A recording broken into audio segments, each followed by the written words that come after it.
สนับสนุนโดยยาแคปซูลขมิ้นชันอุ้ยอันบรรเทาการท้องอืดท้องเฟ้อ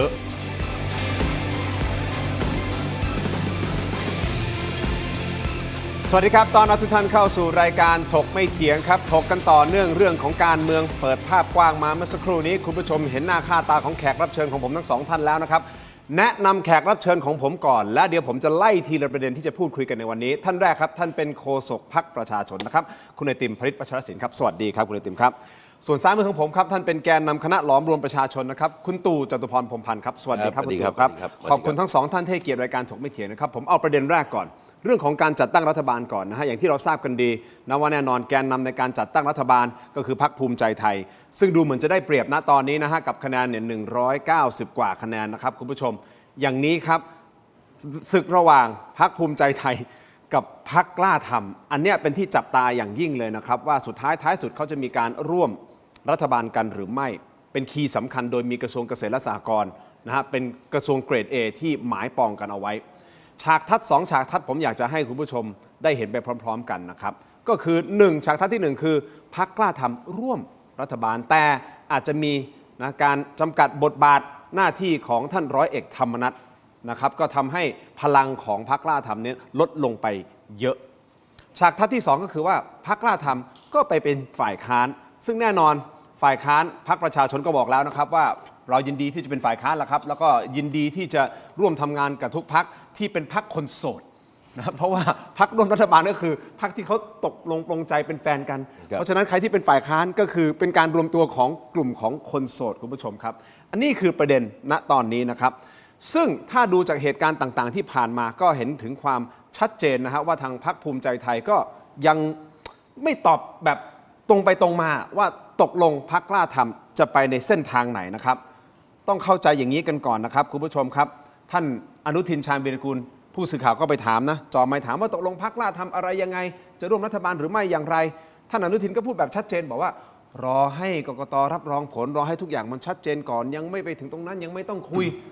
แต่สุดท้ายกลายเป็นว่าพรรคภูมิใจไทยมูฟแรกวันนี้สำคัญเลยนะฮะคือการเปิดตัวพรรคเล็ก2พรรคที่จะเวลคัมมาร่วมรัฐบาลอ้าวไหนบอกว่าจะต้องรอผลอะไรทุกอย่างมันชัดเจนก่อนไงแต่ก็ทยอยเปิดตัวพรรคเล็กอีก2พรรคก็คือพรรคไทยสร้างไทยกับพรรคทางเลือกใหม่ทั้งหมด3เสียงด้วยกันนี่คือมูฟแรกที่เกิดขึ้นในวันนี้นะครับส่วนมูฟที่2ที่เกิดขึ้นคุณอนุทินชาญวีรกูลไปร่วมงานครบรอบ18ปีสถาปนากอรมนนักข่าวก็ไปถามคุณอนุทินถึงกรณีกระแสข่าวว่าตกลงเนี่ยได้มีการพูดคุยกับพรรคกล้าทำเรื่องของการจัดตั้งรัฐบาลเสร็จสิ้นแล้วใช่หรือไม่อย่างไรคุณอนุทินตอบแบบสั้นๆนะครับแล้วบอกว่าขอให้รอการรับรองจากกกต.ซึ่งตนเองย้ำไปหลายรอบแล้วนะครับฟังเสียงครับรอการรับรองของกกต.นะครับผมพูดหลายครั้งแล้วว่าครับรอการรับรองตอนนี้เรายังไม่ทราบเลยว่าจะรับรองเมื่อไหร่นะครับแล้วก็ทุกอย่างมันต้องมีผลอย่างเป็นทางการออกมาก่อนนะครับ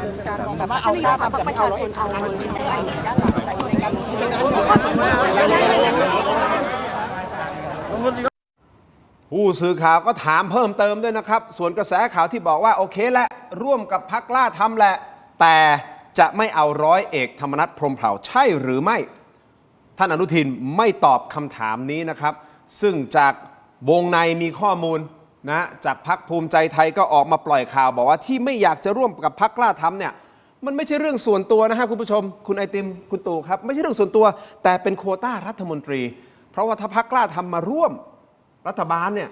เท่ากับ6เก้าอี้เลยหรือเปล่าเพราะ58เสียงถูกต้องไหมฮะก็ประมาณ 5-6 เก้าอี้เลยนะมันเลยกลายเป็นที่ว่าเฮ้ยเดี๋ยวก่อนถ้าเขามากินโควต้า6เก้าอี้ถึงขนาดนี้แม่มันดูเยอะเกินไปนะรู้จะให้เขาสร้างบารมีกันต่อไปได้อย่างไรอันนี้คือกระแสข่าวคุณตู่คิดยังไงกับประเด็นนี้ครับคืออย่างไรเนี่ยพรรคกล้าทำกับภูมิใจไทยเนี่ยหนีกันไม่ออกหรอกเพราะว่าต้องไปด้วยกันเราจะเห็นว่าประถมบทเนี่ยตอนที่อุงอิงเขาถูกศาลรัฐธรรมนูญวินิจฉัยเรื่องคลิปอังเคิลเนี่ยถ้าพรรคกล้าทำไม่ถอนตัวนะครับซึ่งพรรคภูมิใจไทยเนี่ยออกมาก่อนหน้านี้จากกรณีที่จะไปยึดกระทรวงมหาดไทยและจังหวะคลิปมาพอดีเขาก็ถอนตัวเนี่ย ถ้ากล้าทำให้ไม่มาบวกด้วยเนี่ยพรรคประชาชนไปโหวตให้คุณอนุทินเป็นนายกไม่ได้ทีนี้เนี่ยนะครับในการรณรงค์หาเสียงภายหลังการยุบสภาเนี่ยเป้าผลของการเลือกตั้งหนึ่งจะต้องทำอย่างไรก็ได้ ให้พรรคประชาชนบวกกับพรรคเพื่อไทยแล้วเนี่ยต่ำกว่า200หรือไม่ถึงครึ่งและแผนนี้มันก็เดินกันมาได้หลังเลือกตั้งเสร็จเนี่ยภูมิใจไทยกับกล้าทำเนี่ยรวมกันแล้วได้251ผลที่ยังไม่เป็นทางการอะไรทั้งหลายเนี่ยแต่ว่าการเลือกตั้งเนี่ยมันกระทบกระทั่งกันหลายเขตนะครับที่กล้าทำกับภูมิใจไทยเนี่ยในส่วนของผู้สมัครรายเขตเช่นสุพรรณบุรีเช่นนราธิวาสเป็นต้นและอีกหลายๆจังหวัดมันมีแผลใจอยู่และในจังหวะเนี่ยนะครับยังไม่มีอะไรนั้นผู้กองธรรมนัสจึงลงมือพูดก่อนว่าบัตรนี้ไปรวบรวมพรรคเล็กเนี่ยรวมกันกับของตัวเองก็ร่วม80เสียงแล้วทีนี้เนี่ยพรรคเพื่อไทยไม่ได้อยู่ในแผนกันมาตั้งแต่ต้นเพราะเนี่ยนะครับที่เขาเดินมาถึงวันนี้เนี่ยต้องไม่จัดตั้งรัฐบาลเนี่ยต้องไม่มีพรรคเพื่อไทยส่วนพรรคประชาชนเขาตัดช่องน้อยแต่พอตัวอยู่แล้วเขาก็ตั้งสเปคของเขาไว้อยู่แล้วคือถ้าวันนี้เนี่ยนะครับพรรคประชาชนไม่ได้ตั้งสเปคอะไรการจะตั้งรัฐบาลเนี่ยจะเร็วกว่านี้เยอะเพราะกลัวจะมาเทกลับไงเห็นไหมแต่ว่าพอพรรคประชาชนปิดประตูนั้นทำให้การจัดตั้งรัฐบาลเนี่ยมันอยู่ในฝากนี้ทีนี้เนี่ยนะครับเสียงของพรรคเพื่อไทยเนี่ย74เสียงเนี่ยวันนี้อะไรก็ได้หมดเรียบร้อยจากกระทรวงเกรด B เกรด Z ก็พร้อมจะเอาแต่ว่าเนี่ยนะครับเขาต้องดำเนินการทุกอย่างที่ไม่ให้มีพรรคกล้าทำเข้ามาอยู่ในสมการนี้เพราะนะครับถ้ามีพรรคกล้าทำพรรคเพื่อไทยใหญ่ไม่ได้ไง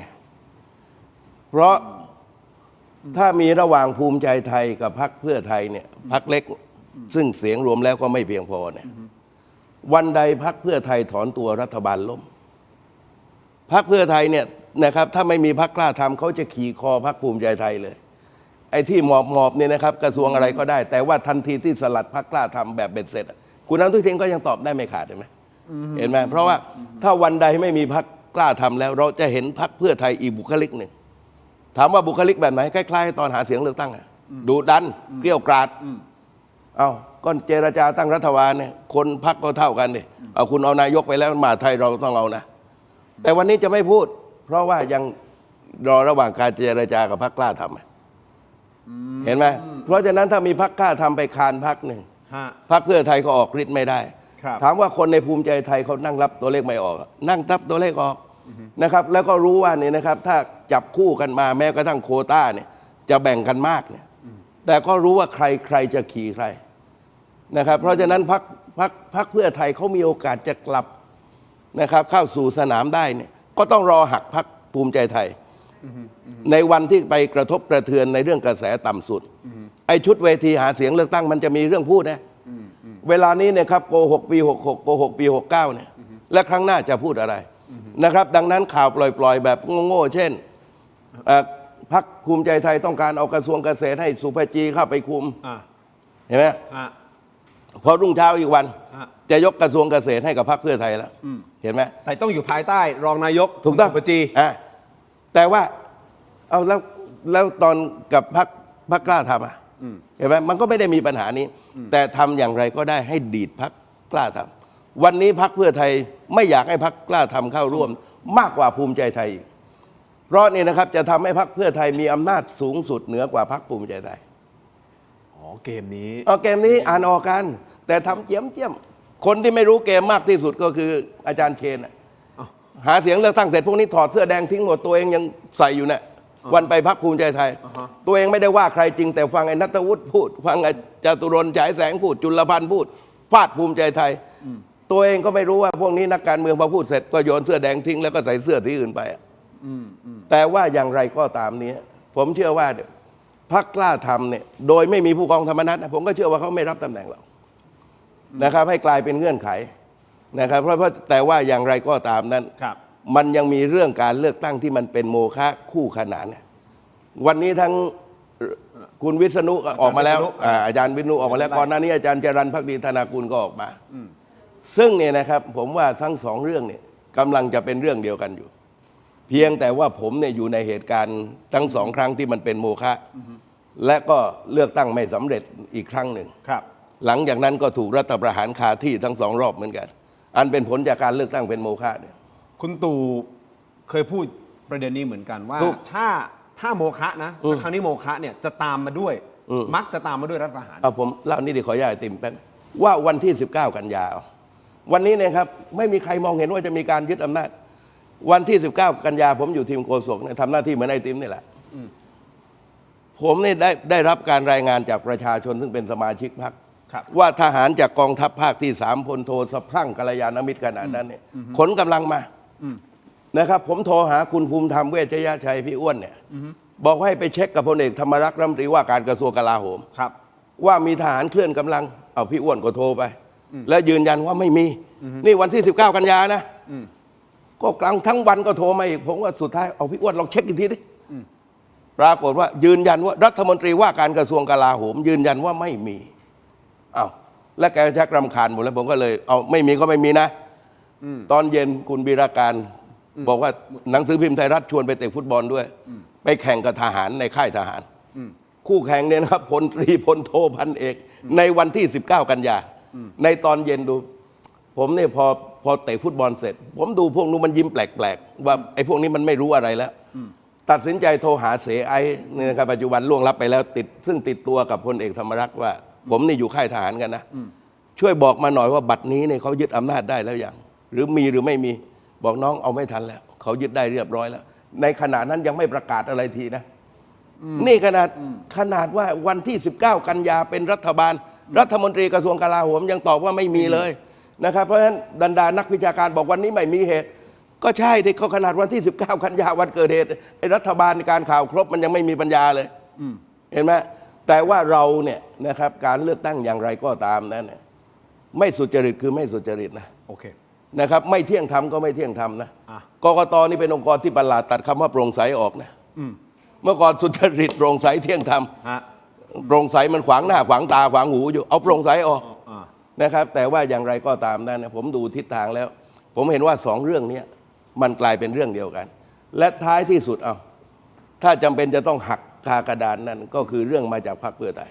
เพราะว่าถ้าขืนเอาจับมือกับพรรคเพื่อไทยมันก็ผิดเงื่อนไขมาตั้งแต่ต้นอันนี้ก่อนที่จะไปที่คุณไอติมสั้นๆนิดเดียวนะฮะพอดีพูดถึงเรื่องของรัฐประหารหรือไม่ยังไงนะฮะอาจารย์ธนพรมานั่งรายการนี้แหละครับแล้วก็บอกเลยเรียนหลักสูตรวปอนะรับทราบข้อมูลยืนยันเลยว่าไม่มีแน่นอนเรื่องของรัฐประหารระดับบิ๊กๆมาคุยกันไม่มีทางไม่มีจะตอบยังไงฮะสั้นๆฮะคืออาจารย์ธนพรกับผมก็ฟาดในเรื่องนี้ในบางรายการมาแล้วครับก็ปี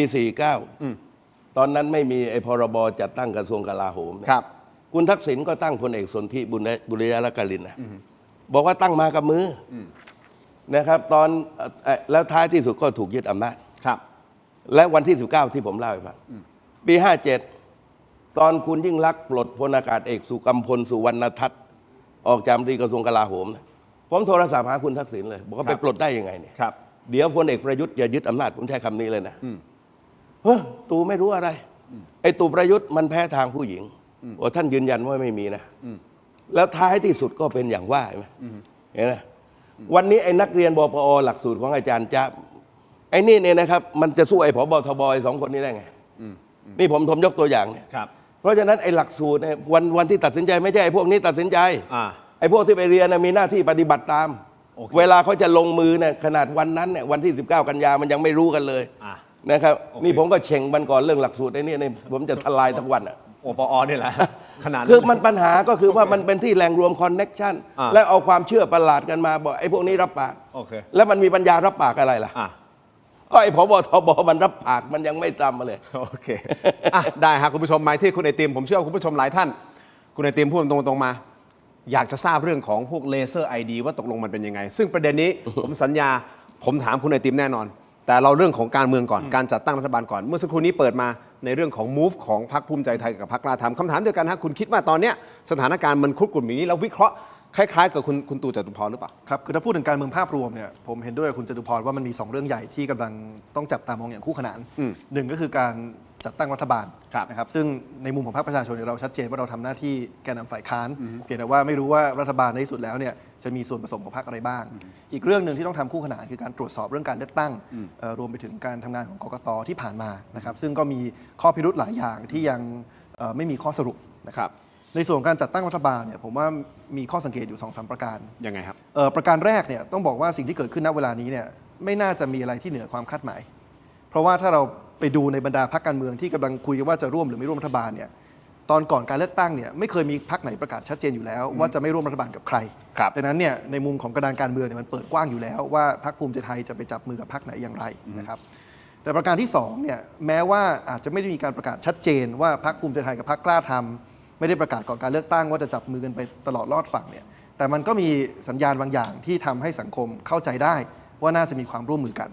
คุณจตุพรอาจจะพูดถึงสัญญาณก่อนที่จะมีการเลือกตั้งแต่ถ้าเราเอาสถิติผลการเลือกตั้งมากางดูเนี่ยเราจะเห็นนะครับถ้าเอาคณิตศาสตร์ไปวิเคราะห์เนี่ยจะเห็นว่ามันจะมีบางจังหวัดที่มันดูเหมือนกับว่ามีการตกลงกันหรือเปล่าจังหวัดหนึ่งผมไม่เอ่ยชื่อเนาะมีอยู่4เขตเลือกตั้งเนี่ยเราจะเห็นว่ามี3เขตที่คะแนนของผู้สมัครพรรคภูมิใจไทยสูงมากชนะเป็นอันดับหนึ่งคะแนนของผู้สมัครพรรคกล้าทำไม่มีเลยแต่พอเป็นเขตที่4มันกลับข้างกันเลยคือคะแนนผู้สมัครพรรคภูมิใจไทยมีน้อยมากทั้งที่ความจริงคะแนนบัญชีรายชื่อไม่น้อยนะครับแต่คะแนนของผู้สมัครพรรคกล้าทำขึ้นมาสูงมากดังนั้นเนี่ยดูจากตัวเลขแล้วเนี่ยมันก็พอจะอนุมานได้ว่าในหลายพื้นที่มันอาจจะมีการร่วมมือกันนะครับดังนั้นเนี่ยก็ไม่แปลกใจว่าหากสมมติมาถึงวันนี้จะแยกทางกันเนี่ยรอยร้าวมันเกิดขึ้นแน่นอนนะครับแต่ประการสุดท้ายประการที่3ที่ผมคิดว่าสำคัญคือในบรรดาการพูดคุยหรือการสื่อสารเรื่องการตั้งรัฐบาลเนี่ยสิ่งที่เราแทบไม่เห็นเลยคือการพูดคุยกันเรื่องวาระว่ารัฐบาลนี้จะผลักดันเรื่องอะไร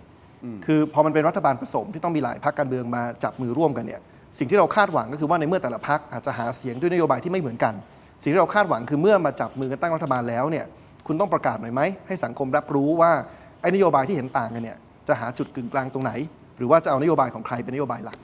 บางนโยบายยกตัวอย่างพรรคภูมิใจไทยบอกว่าคนละครึ่ง plus ของพรรคเพื่อไทยบอกว่ายิ่งกว่า plus 70-30เนี่ยคือจะหาจุดกึ่งกลางไหม60-40เป็นอย่างไรนะครับหรือว่าอย่างเช่นวันนี้มีตัวอย่างของพรรคการเมืองน่าจะเป็นพรรคไทยสร้างไทยครับสส2 คนเข้าร่วมรัฐบาลโอเคอาจจะไม่ได้มีจำนวนเยอะแต่เป็นพรรคที่พูดชัดเจนว่า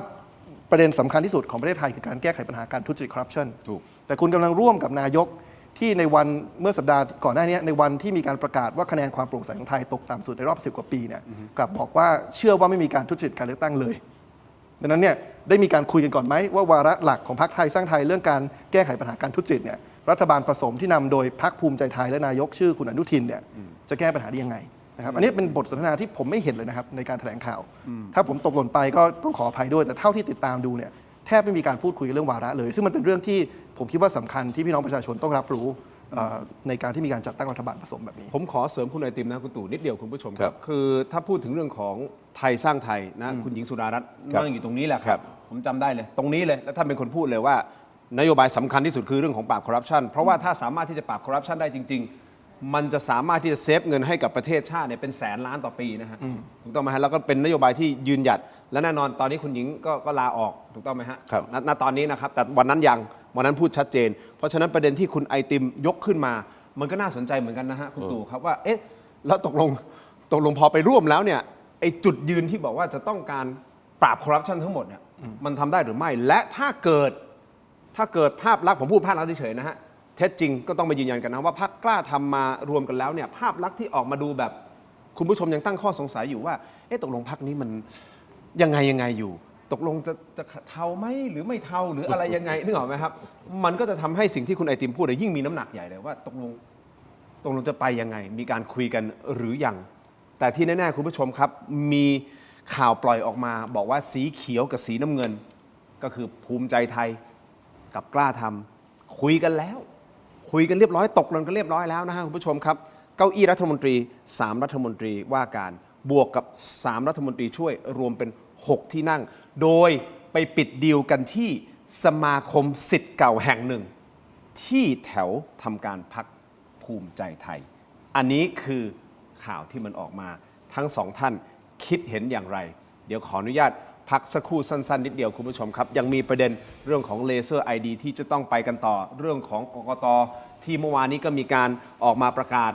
ถูกต้องไหมครับแล้วกว่าจะเข้าไปหาข้อมูลได้บนเว็บไซต์เนี่ยมันหลายชั้นหลายตอนเหลือเกิน ซึ่งมันงงเหลือเกินนะฮะเดี๋ยวให้ทั้งสองท่านได้ขยายเพิ่มเติมในประเด็นนี้พักสักครู่ครับ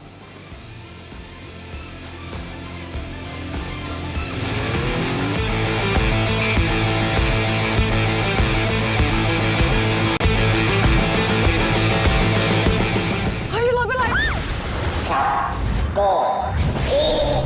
ยังมีอีกจ้า ฟิน โดนัทเค้กอบใหม่ หอมอร่อย เนื้อนุ่มช็อกข้ามจักรวาลใหม่ฟาร์มเฮาส์ช็อกโกพิงค์โดนัทเค้ก สายน้ำผึ้งจากอำเภอฝางจังหวัดเชียงใหม่ คัดเกรดคุณภาพ สดจากสวนถึงมือ เปลือกบาง เนื้อแน่น หวานฉ่ำ วิตามินซีสูง สนใจสินค้าสั่งซื้อได้ที่ เว็บไซต์และแอปพลิเคชัน Thailand Postmart ตัวท็อปใกล้ๆส่งให้ถึงมือ อยากทานแหนมเนืองไม่ต้องไปถึงถิ่น Thailand Postmart พร้อมเสิร์ฟแหนมเนืองตัวท็อป 2 แบรนด์ดัง การันตียอดขาย ส่งตรงถึงบ้านคุณ แดงแหนมเนืองจากจังหวัดหนองคาย และวีทีแหนมเนืองจากจังหวัดอุดรธานี คัดสรรสินค้าตัวท็อป พร้อมเสิร์ฟความอร่อยสดใหม่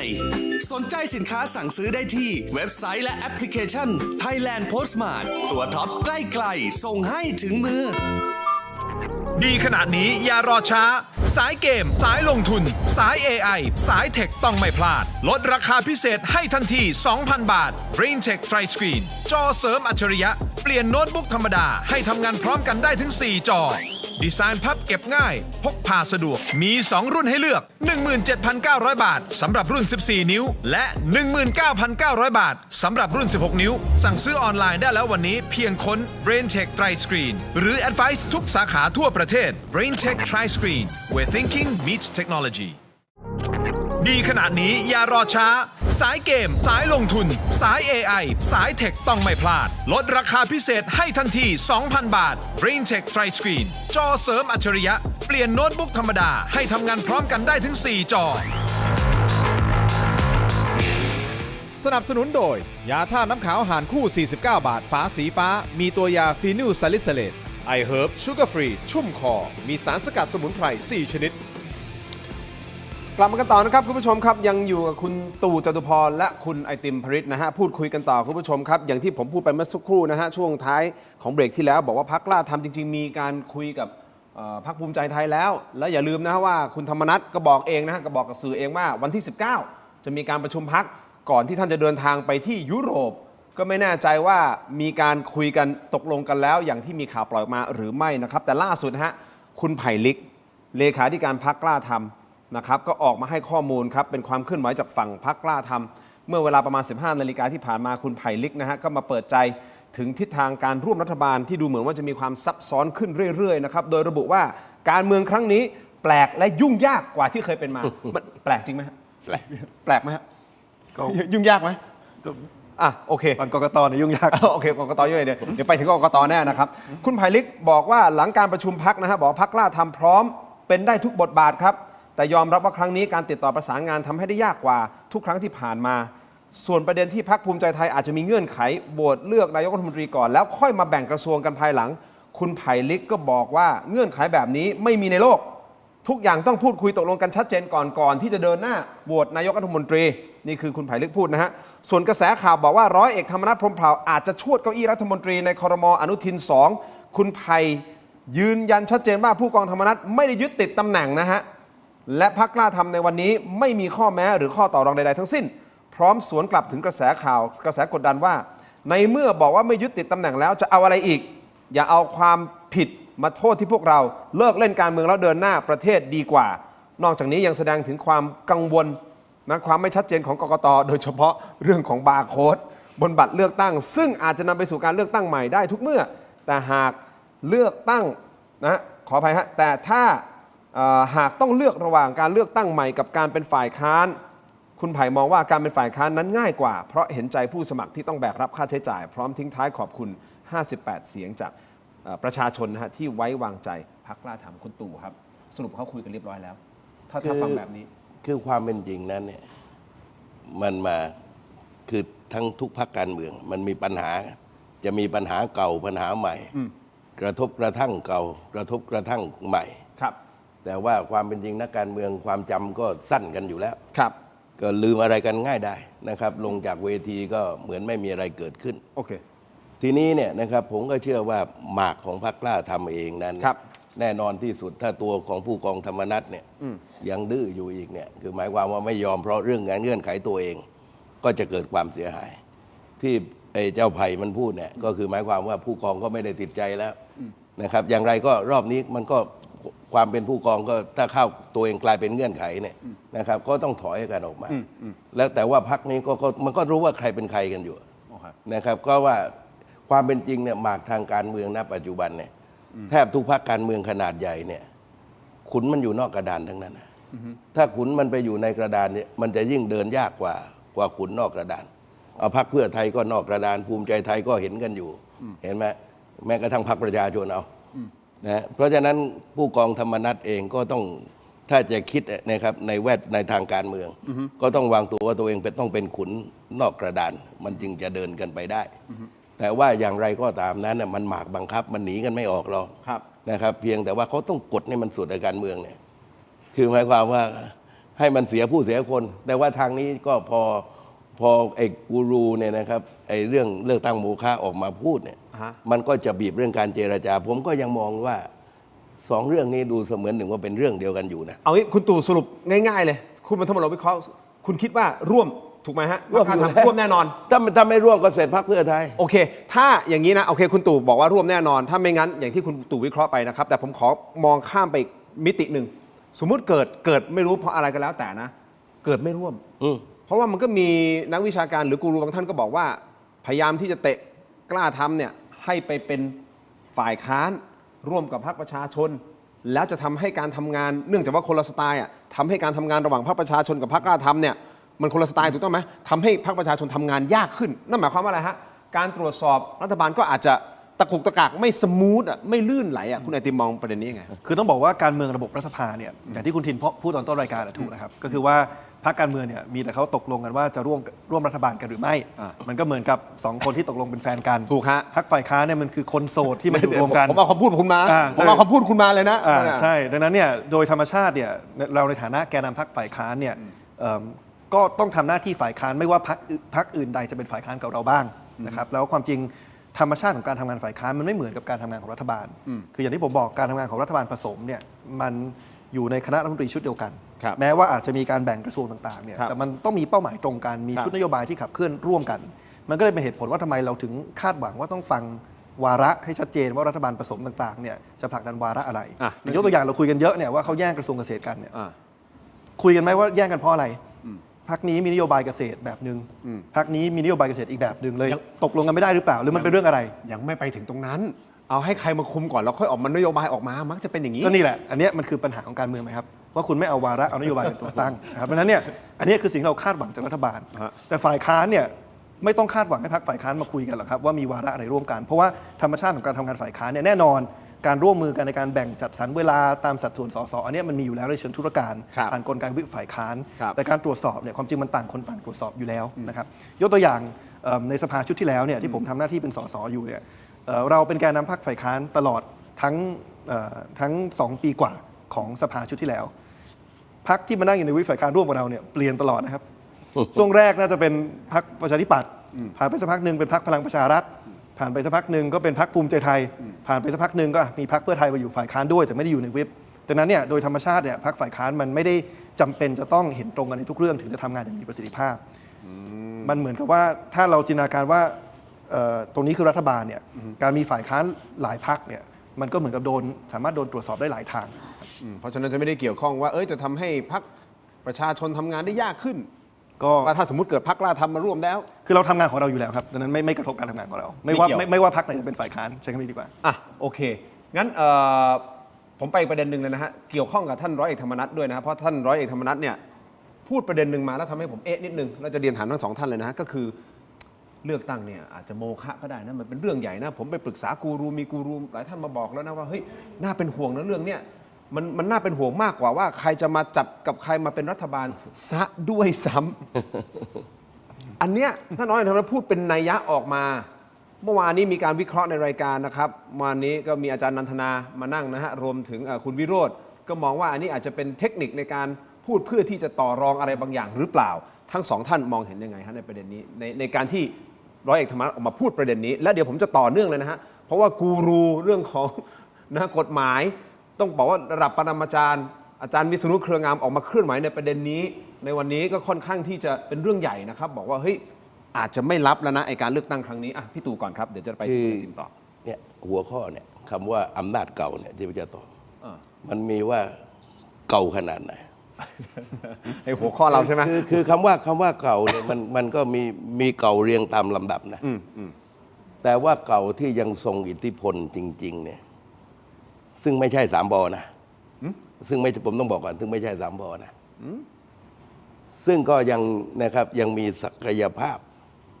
ซึ่งในทางการข่าวมันจะเป็นคนละเรื่องกับที่หัวข้อที่เขียนทีนี้นะครับเราลองดูปรากฏการณ์นี่ว่า พอผู้กองที่พูดเรื่องการเลือกตั้งเป็นโมฆะหารือกับบรรดาผู้รู้ใช้คำว่าผู้รู้ พอไม่คันข้ามวันผู้รู้โผล่หน้ามาเลยนะครับจะบังเอิญหรือเปล่าผู้รู้เนี่ยเห็นไหมไม่รู้ว่าผู้รู้ท่านไหนก็นี่ไงผู้รู้เนี่ยหมายถึงว่าท่านร้อยธรรมนัฐพูดถึงพอพูดเสร็จรุ่งเช้าผู้รู้ก็มาเลยไหมคุณอาจารย์วิษณุเครืองามอาจารย์วิษณุเครืองามมาคุณทินเคยเห็นไอ้พิธีล้างป่าช้าไหมยังไงครับพี่ที่ไปชี้ว่าศพอยู่ตรงไหนนะนะครับไอ้สินแสนั่นแหละเขาเรียกว่าอะไรไม่รู้ชี้แม่นที่สุดอาจารย์วิษณุก็ประเภทนี้เหมือนกันนะประเภทชี้ประเด็นน่ะแม่นที่สุดคนหนึ่งเหมือนกันในนะครับถ้าเทียบก็คือเวลาเขาล้างป่าช้าเนี่ยคืออย่างไรก็ตามนั้นนะเรื่องนี้มันเป็นเรื่องเดียวกันในทางการเมืองเนี่ยเอาพูดเรื่องเลือกตั้งโมฆะกับเรื่องจัดตั้งรัฐบาลดูเหมือนว่าคนละเรื่องใช่ไหมแต่ความจริงทั้ง2 เรื่องเนี่ยมันคือเรื่องเดียวกันก็คือหมายความว่าถ้าจัดกันไปไม่มีปัญหาก็อาจจะเป็นอีกอย่างมีปัญหาก็เป็นอีกอย่างหนึ่งนะครับผมไม่ได้ก้าวล่วงใครนะผมก็วิเคราะห์ตามประวัติศาสตร์ทางการเมืองแต่ว่าอย่างไรก็ตามนี้ก็ต้องยอมรับถึงความบกพร่องที่มีอยู่จริงของกกต.นะครับ QR code barcode และประชามติไม่มีอะไรสักอย่างเนี่ยที่มันพาพังการเลือกตั้งไม่ใช่พังเฉพาะวันนี้มันจะพังอนาคตด้วยนะอนาคตเนี่ยนะครับก็คือหมายความว่าถ้ากรณีนี้ไม่มีความผิดเนี่ยอนาคตทำเนี่ยนะครับไอ้เรื่องระบบการซื้อเสียงของประเทศไทยเนี่ยซึ่งกกต.ไม่เห็นอยู่แล้วเนี่ยมันจะหนักยิ่งขึ้นนะครับเมื่อก่อนเนี่ยเขาเรียกว่าหวานปูพรมทางการเมืองหวาน100ได้50นี่ก็เก่งแล้วนะครับแต่ว่าถ้าเป็นระบบนี้หวาน100ต้อง95ขึ้นไปเผลอ100ด้วยซ้ำเผลอ100เพราะว่ารู้หมดนะครับไม่ต้องใช้จิตวิทยาไปข่มขู่เขาไม่ต้องจับไปสาบานแต่ว่าอย่างไรก็ตามนั้นเนี่ยนะครับเรื่องนี้เนี่ยทั้งอาจารย์วิษณุนะครับหรือแม้กระทั่งอาจารย์จรัญหรือบุคคลอื่นก็ตามผมว่าสิ่งที่มองเหมือนกันก็คือกกตเนี่ยทำผิดรัฐธรรมนูญโอเคทีนี้เนี่ยการเลือกตั้งโมฆะทั้ง2 รอบเนี่ยที่ศาลวินิจฉัยเนี่ยก็เกิดขึ้นจากการกระทำของกกตทั้งสิ้นนะคุณผู้ชมครับหลายท่านอาจจะสงสัยว่าทำไมถึงยกประเด็นของอาจารย์วิษณุเครืองามขึ้นมาคืออย่างนี้ฮะถ้าได้ติดตามข่าวบ้านการเมืองก็น่าจะทราบดีนะฮะคือฉายาที่อาจารย์วิษณุได้รับนะจากสื่อด้วยนะฮะก็คือเป็นนิติบริกรเนติขออภัยฮะเนติบริกรนะในการที่ออกมาช่วยชี้ทางสว่างแล้วกันเวลาเกิดความข้อผิดพลาดไม่รู้ทางสว่างทางไหนนะฮะนี่ตอนรัฐบาลคุณทักษิณปี49ก่อนยึดอำนาจคุณวิษณุลาออกจากรองนายกก่อนอาจารย์บวรศักดิ์ลาไปบวชผมนี่บอกว่าชัดแล้วแต่ว่าคนในรัฐบาลไม่รู้เอาเป็นว่าหาทางออกให้กับข้อกฎหมายที่ตีบตัน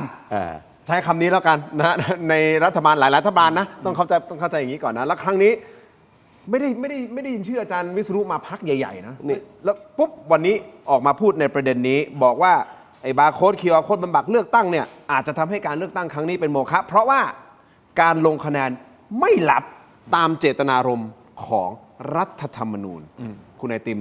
เสริมต่อนะฮะว่ามองมูฟนี้ยังไงที่ร้อยเอกธรรมนัฐพูดและอยู่ดีๆที่คุณตู่ตั้งข้อสังเกตว่าผู้รู้อยู่ดีๆวันนี้ก็ออกมาเลย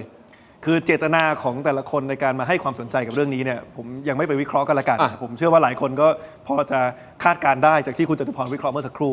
แต่เอาสาระสำคัญเป็นเรื่องใหญ่ก็คือเรื่องบาร์โค้ดที่อาจจะทำให้การเลือกตั้งที่ผ่านมาเนี่ยถูกตีความได้ว่าเป็นการเลือกตั้งที่ไม่ลับนะครับคือผมเริ่มต้นแบบนี้ก่อนผมคิดว่าที่ผ่านมาเนี่ยสังคมโดยทั่วไปเนี่ยเราเข้าใจ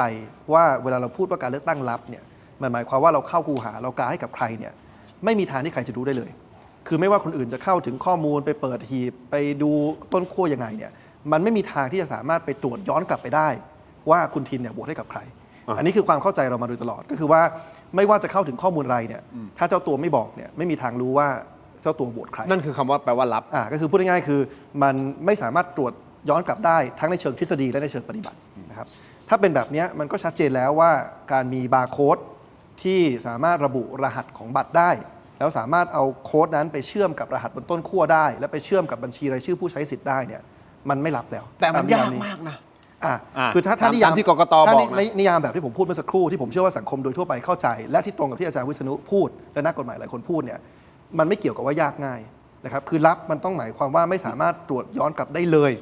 ทั้งในเชิงทฤษฎีและในเชิงปฏิบัตินะแต่กกตเนี่ยพยายามมาท่านี้พยายามมานิยามลับอีกแบบหนึ่งมาบอกว่าคำว่าลับเนี่ยหมายถึงว่าตรวจสอบอาจจะได้ในเชิงทฤษฎีนะแต่ตรวจสอบได้ยากแล้วก็หยิบยกเหตุผลมาว่ามันยากเพราะว่ากกตเนี่ยพอนับคะแนนเสร็จเก็บหีบไว้ตรงนู้นเก็บต้นขั้วไว้ตรงนี้แต่ผมจะชี้แบบนี้ครับถึงแม้ผมยอมกกตก็ได้ยอมนิยามแบบกกตเลยว่าลับเนี่ยหมายถึงตรวจสอบได้ยากผมยืนยันว่าไม่ได้ยากแบบที่กกตพยายามนำเสนอเพราะกกตบอกว่ายากเพราะว่าเขาเก็บบัตรกับต้นขั้วไว้ในที่ที่ปลอดภัยเนี่ยแต่ถ้าเกิดว่ามีผู้สมัครคนไหนรู้ระบบบาร์โค้ดมาก่อนวันที่8กุมภาเนี่ยสามารถตรวจได้เลยว่าประชาชนแต่ละคนกาให้กับใครโดยไม่จำเป็นต้องไปเข้าถึงหีบหรือว่าบัตรเลือกตั้งต้นขั้วที่กกตเก็บไว้เลยยกตัวอย่างนะครับผมเป็นผู้สมัครผมจะข่มขู่ให้คุณทินเลือกผมเนี่ยผมบอกคุณทินว่าวันที่ไปใช้สิทธิ์เนี่ยพอเข้าคิวแล้วยื่นบัตรประชาชนไปเนี่ยให้จำรหัสต้นขั้วมาไม่ต้องจำทั้งหมดก็ได้จำแค่3ตัวหลัง4ตัวหลังมาบอกผมสมมติคุณทินมาบอกผมว่ามันคือ1 2 3 4ผมก็จำ1 2 3 4พอ5 โมงเย็นเริ่มนับคะแนนผมก็ส่งทีมงานผมไปสังเกตการถ่ายภาพบัตรเลือกตั้งที่มีการนับอยู่เนี่ยทุกใบเลยแล้วผมก็มาสแกนบาร์โค้ดดูจนผมเจอ1 2 3 4ผมก็ดูเลยว่าอันนี้คือบัตรของคุณทินและคุณทินกาให้ผมไหมจะเห็นไหมครับว่ามันตรวจได้โดยที่ไม่จำเป็นต้องไปเข้าถึงบัตรเลือกตั้งที่กกตเก็บไว้หรือว่าต้นขั้วที่กกตเก็บไว้เลยมันตรวจได้ตั้งแต่นับคะแนนแล้วนะครับหรือว่าถ้าคนบอกว่าโอ้คงเป็นไปไม่ได้หรอกที่ผู้สมัครอย่างผมจะไปข่มขู่ทุกคนให้จำต้นขั้วมาถ้างั้นผมแต่งตั้งคุณทินเป็นหัวคะแนนผมบอกว่าคุณทินเนี่ยให้พาอีก10คนในหมู่บ้านคุณทินไปด้วยแล้วตอนเข้าคิวเนี่ยให้10คนนั้นเนี่ยเข้าคิวหลังคุณทินสมมติคุณทินรหัสต้นขั้วที่มาบอกผมคือ1 2 3 4ก็จะรู้แล้วว่าหลังจากนั้นคือ1 2 3 5 1 2 3 6 1 2 3 7ก็เหมือนเดิมครับ5 โมงเย็นพอนับคะแนนผมถ่ายมาหมดแล้วก็สแกนบาร์โค้ดแล้วก็เอามาจับคู่ว่ารหัส1 2 3 4 1 2 3 5โหวตให้กับใครครับดังนั้นเนี่ยถึงแม้กกตจะอ้างว่าทำได้ยากดังนั้น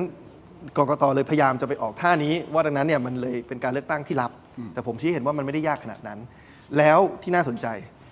ถ้ากกตยืนยันว่าทุกอย่างไม่เป็นปัญหานะครับหมายถึงว่าบัตรที่มีบาร์โค้ดวันที่8กุมภาพันธ์ไม่เป็นปัญหาการนับคะแนนวันที่8กุมภาพันธ์ไม่เป็นปัญหาเนี่ยไอ้การเลือกตั้งใหม่ที่กำลังเกิดขึ้นอยู่เกิดขึ้นมีนับใหม่แล้ววันหนึ่ง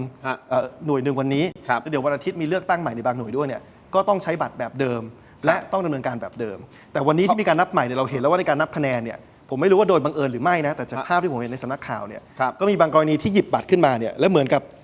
เอามือคุมบาร์โค้ดไว้ชัดเจนมากซึ่งมีภาพนะมีภาพใช่ไหมมีภาพใช่ไหมเดี๋ยวทีมงานเดี๋ยวช่วงหน้ามาดูนะที่คุณไอติมพูดเนี่ยคือ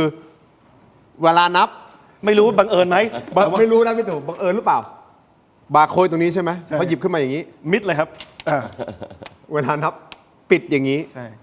ซึ่งมันต่างจากแนวปฏิบัติวันที่8กุมภาที่เราเห็นว่าเวลามีการโชว์บัตรในการนับเนี่ยเขาก็จะไม่ได้บังบาร์โค้ดดังนั้นเนี่ยมันก็ต้องเลือกสักอย่างครับคือถ้ากกตบอกว่าบัตรมีปัญหาบัตรไม่มีปัญหาเนี่ยการนับคะแนนที่ผ่านมาไม่มีปัญหาเนี่ยก็ต้องทำแบบเดิมเดี๋ยวก็ต้องดูด้วยนะครับว่าเลือกตั้งที่จะเกิดขึ้นจะใช้บัตรแบบเดิมไหมมีแบบเดิมวันที่22นี้นะฮะคุณผู้ชมครับถ้าไม่ใช้ก็คือยอมรับแล้วว่าบกพร่องถ้าใช้เนี่ยก็จะมีผมเชื่อว่ามีภาคประชาชนจำนวนมากที่จะไปสังเกตการและชี้เห็นว่ามันสแกนบาร์โค้ดและวิธีการนับก็จะนับแบบนี้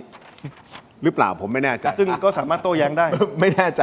แต่ที่แน่ๆคุณผู้ชมครับ หลังจากที่เมื่อวานนี้ทางกกตก็ออกมาบอกนะครับว่าให้ไปดูในเว็บไซต์ของเรา ครับ เพื่อที่จะไปดูผลคะแนนต่างๆนะครับปรากฏว่ายังมีข้อสังเกตนะครับคุณผู้ชมครับมันจะมีเอกสารที่เป็น5/11 กับ5/18 5/18 คือใบที่กกตอัปโหลดไปถูกต้องไหมที่เป็นคะแนนรับรองผล คือถ้าจินตนาการว่าตอนนับเนี่ย 5/11 คือใบขีด ใช่ คือระหว่างนับ 5/11คือใบที่อยู่บนกระดาน อ่า ที่ขีดถ้าเจ้าหน้าที่ขีดใช่ไหมแล้วไอ้ใบที่สรุปอ่ะ 5/18 ก็คือ5/18 ปรากฏว่าตัวเลขไอ้ที่ขีดอ่ะเป็นตัวเลขหนึ่งไอ้ตัวที่สรุปออกมาเป็นอีกตัวเลขหนึ่ง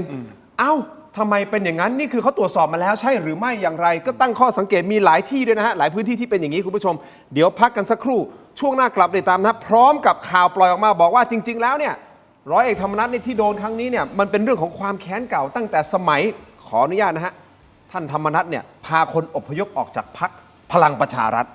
ทำให้หลายท่านน่ะโกรธต้องการเอาคืนจริงหรือไม่พักสักครู่ครับช่วงหน้า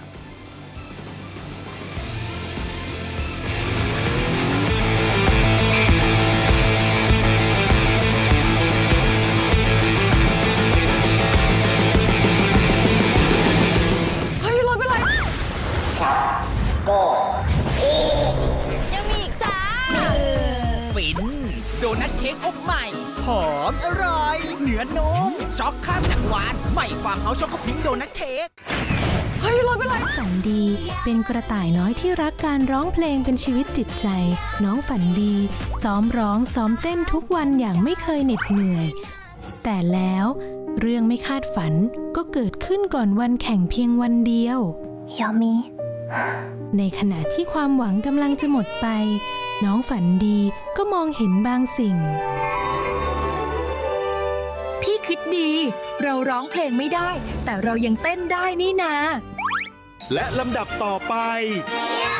ขอเชิญพบกับน้องฝันดีครับ น้องฝันดีจะทำอะไรน่ะ เธอไม่ได้มาร้องเพลงหรอกหรอ ว้าว ถึงจะร้องเพลงไม่ได้ แต่น้องฝันดีก็เปลี่ยนวิกฤตให้เป็นการแสดงที่ยอดเยี่ยม พร้อมกับเพื่อนๆของเธอ ด้วยความคิดสร้างสรรค์อันน่าทึ่งทำให้น้องฝันดีได้รับรางวัลไปครอง และที่สำคัญที่สุด เธอยังได้เรียนรู้บทเรียนอันมีค่าอีกด้วย เมื่อแผนหนึ่งไม่สำเร็จ เราก็สร้างแผนใหม่ได้เสมอค่ะ อย่ายอมแพ้นะครับ จำไว้นะคะเด็กๆ ทุกปัญหามีทางออกเสมอ ขอแค่เราไม่ยอมแพ้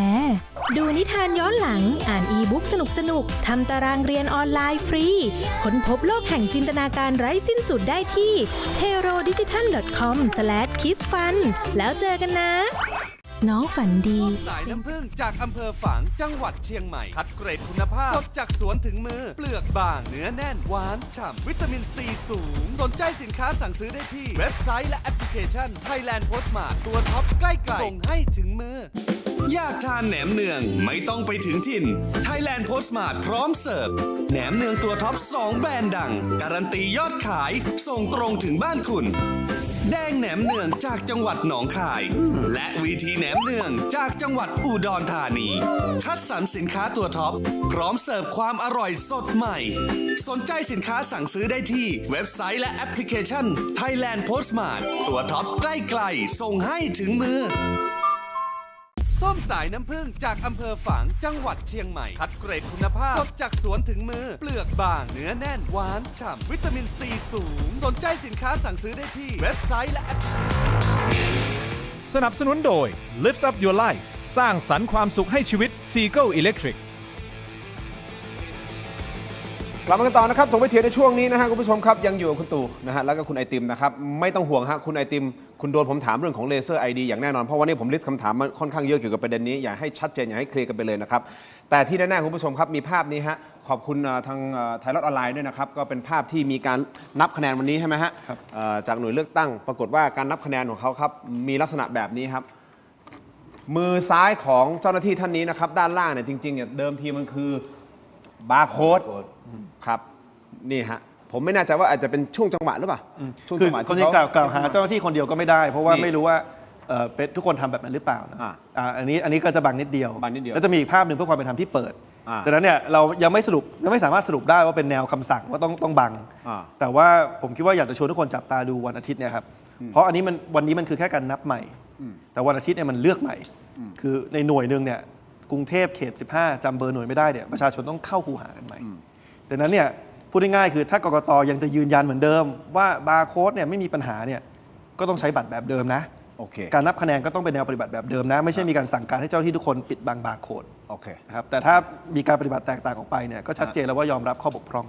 คุณผู้ชมครับที่เราพูดคุยกันอยู่ตรงนี้นะฮะมันเป็นเรื่องของประชาชนทุกคนที่อาจจะมีข้อสงสัยเกี่ยวกับเรื่องของการเลือกตั้งครั้งนี้ไม่ได้เกี่ยวกับพรรคการเมืองไม่ได้เกี่ยวกับสีอะไรทั้งสิ้นนะครับและผมขอยืนยันว่า2ท่านที่นั่งในการนี้ก็ไม่ได้เป็นผู้พิพากษาเราไม่ได้ตัดสินใครใดทั้งสิ้นนะเพียงแต่ตั้งข้อสงสัยสุดท้ายกระบวนการนะว่าเลือกตั้งจะโมฆะหรือไม่โมฆะอย่างไรนะฮะมันก็ต้องเดินตามกระบวนการยุติธรรมต่อไปแต่ผมอยากให้คุณผู้ชมไปที่ออนไลน์ของเราตอนนี้นะครับไปที่ YouTube ครับ Terro Digital ของเรารวมถึง Facebook ถกไม่เถียงสแกน QR Code หน้าจอตอนนี้ได้เลยเพราะเดี๋ยวเราไปต่อกันในออนไลน์เวลาของทีวีจบลงแล้วอย่าลืมนะฮะเดี๋ยวจะมาขยี้ต่อในเรื่องของกกต.นะกับการออกมานะบอกในเว็บไซต์เข้าไปดูผลได้นะครับและยังมีประเด็นเรื่องของ Laser ID นะครับและประเด็นของคุณประยุทธ์และคุณประวิตรนะครับที่อาจจะไม่พอใจร้อยเอกธรรมนัสหรือเปล่าครั้งที่เคยอยู่กับพรรคพลังประชารัฐเจอกันในออนไลน์สำหรับขอบทีวีของ สวัสดีครับสวัสดีครับ เจอในออนไลน์ครับถกไม่เถียงครับสวัสดีครับ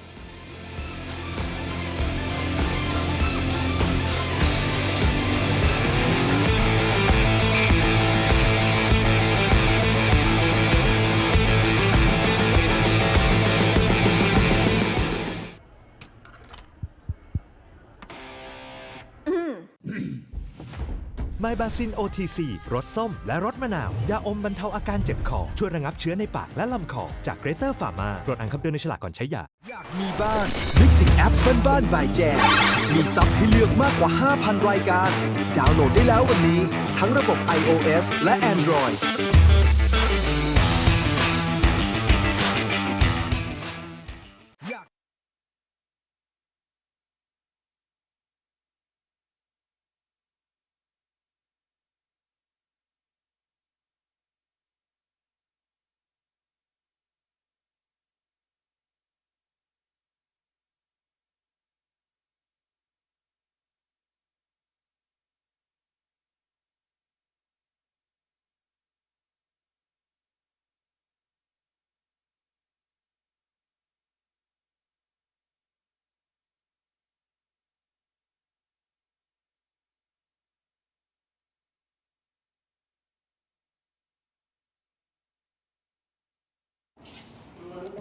นี่เราเห็นคอมเมนต์เยอะทาง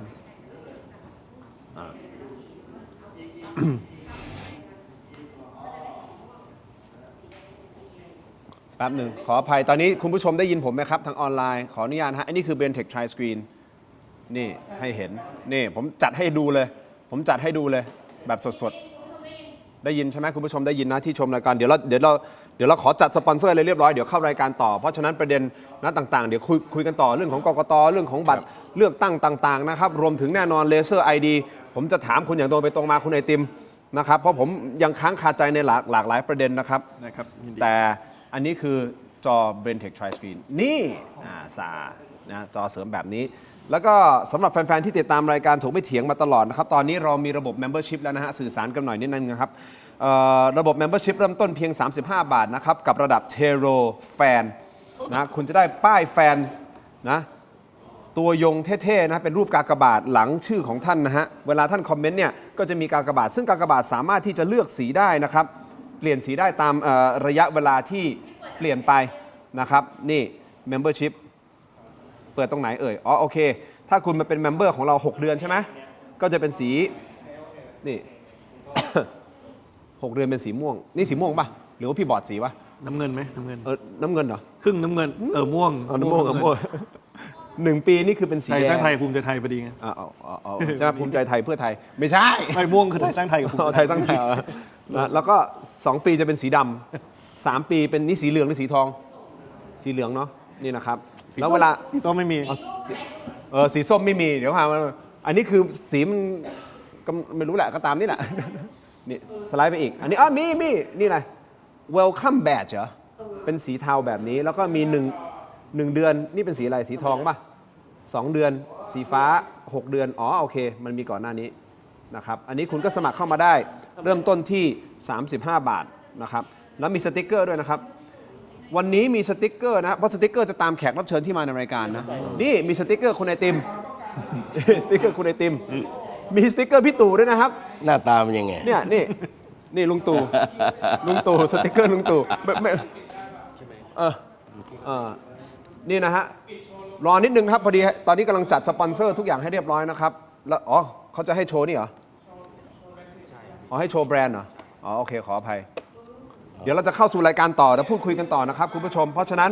ใครที่สมัครเข้ามานะครับเริ่มต้น35 บาทเทโรแฟนนะฮะหรือถ้าอยากจะเห็นคอมเมนต์ของเราชัดขึ้นก็ต้องระดับเทโรซุปเปอร์แฟนใช่ไหม50 บาทต่อเดือนนะฮะใครอยากจะสนับสนุนเราแบบจัดหนักจัดเต็มเพื่อให้ผมและน้องๆทีมงานมีกำลังใจในการทำรายการดีๆต่อไปแนะนำระดับเทโร VIP เทโร VIP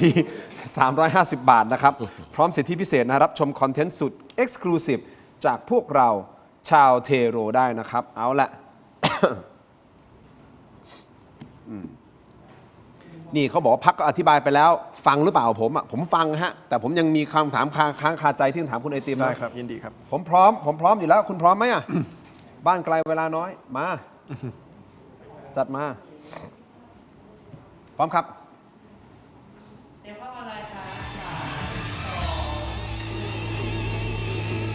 กลับมากันต่อนะครับถกไปเถียงในช่วงของออนไลน์คุณผู้ชมครับคุณผู้ชมที่ชมรายการอยู่นะฮะกดไลค์กดแชร์คอมเมนต์กันเข้ามาได้อย่างต่อเนื่องนะครับรวมถึงโหวตของเรานะฮะอยากจะให้ขึ้นโหวตกันนิดนึงนะครับก็เป็นประเด็นที่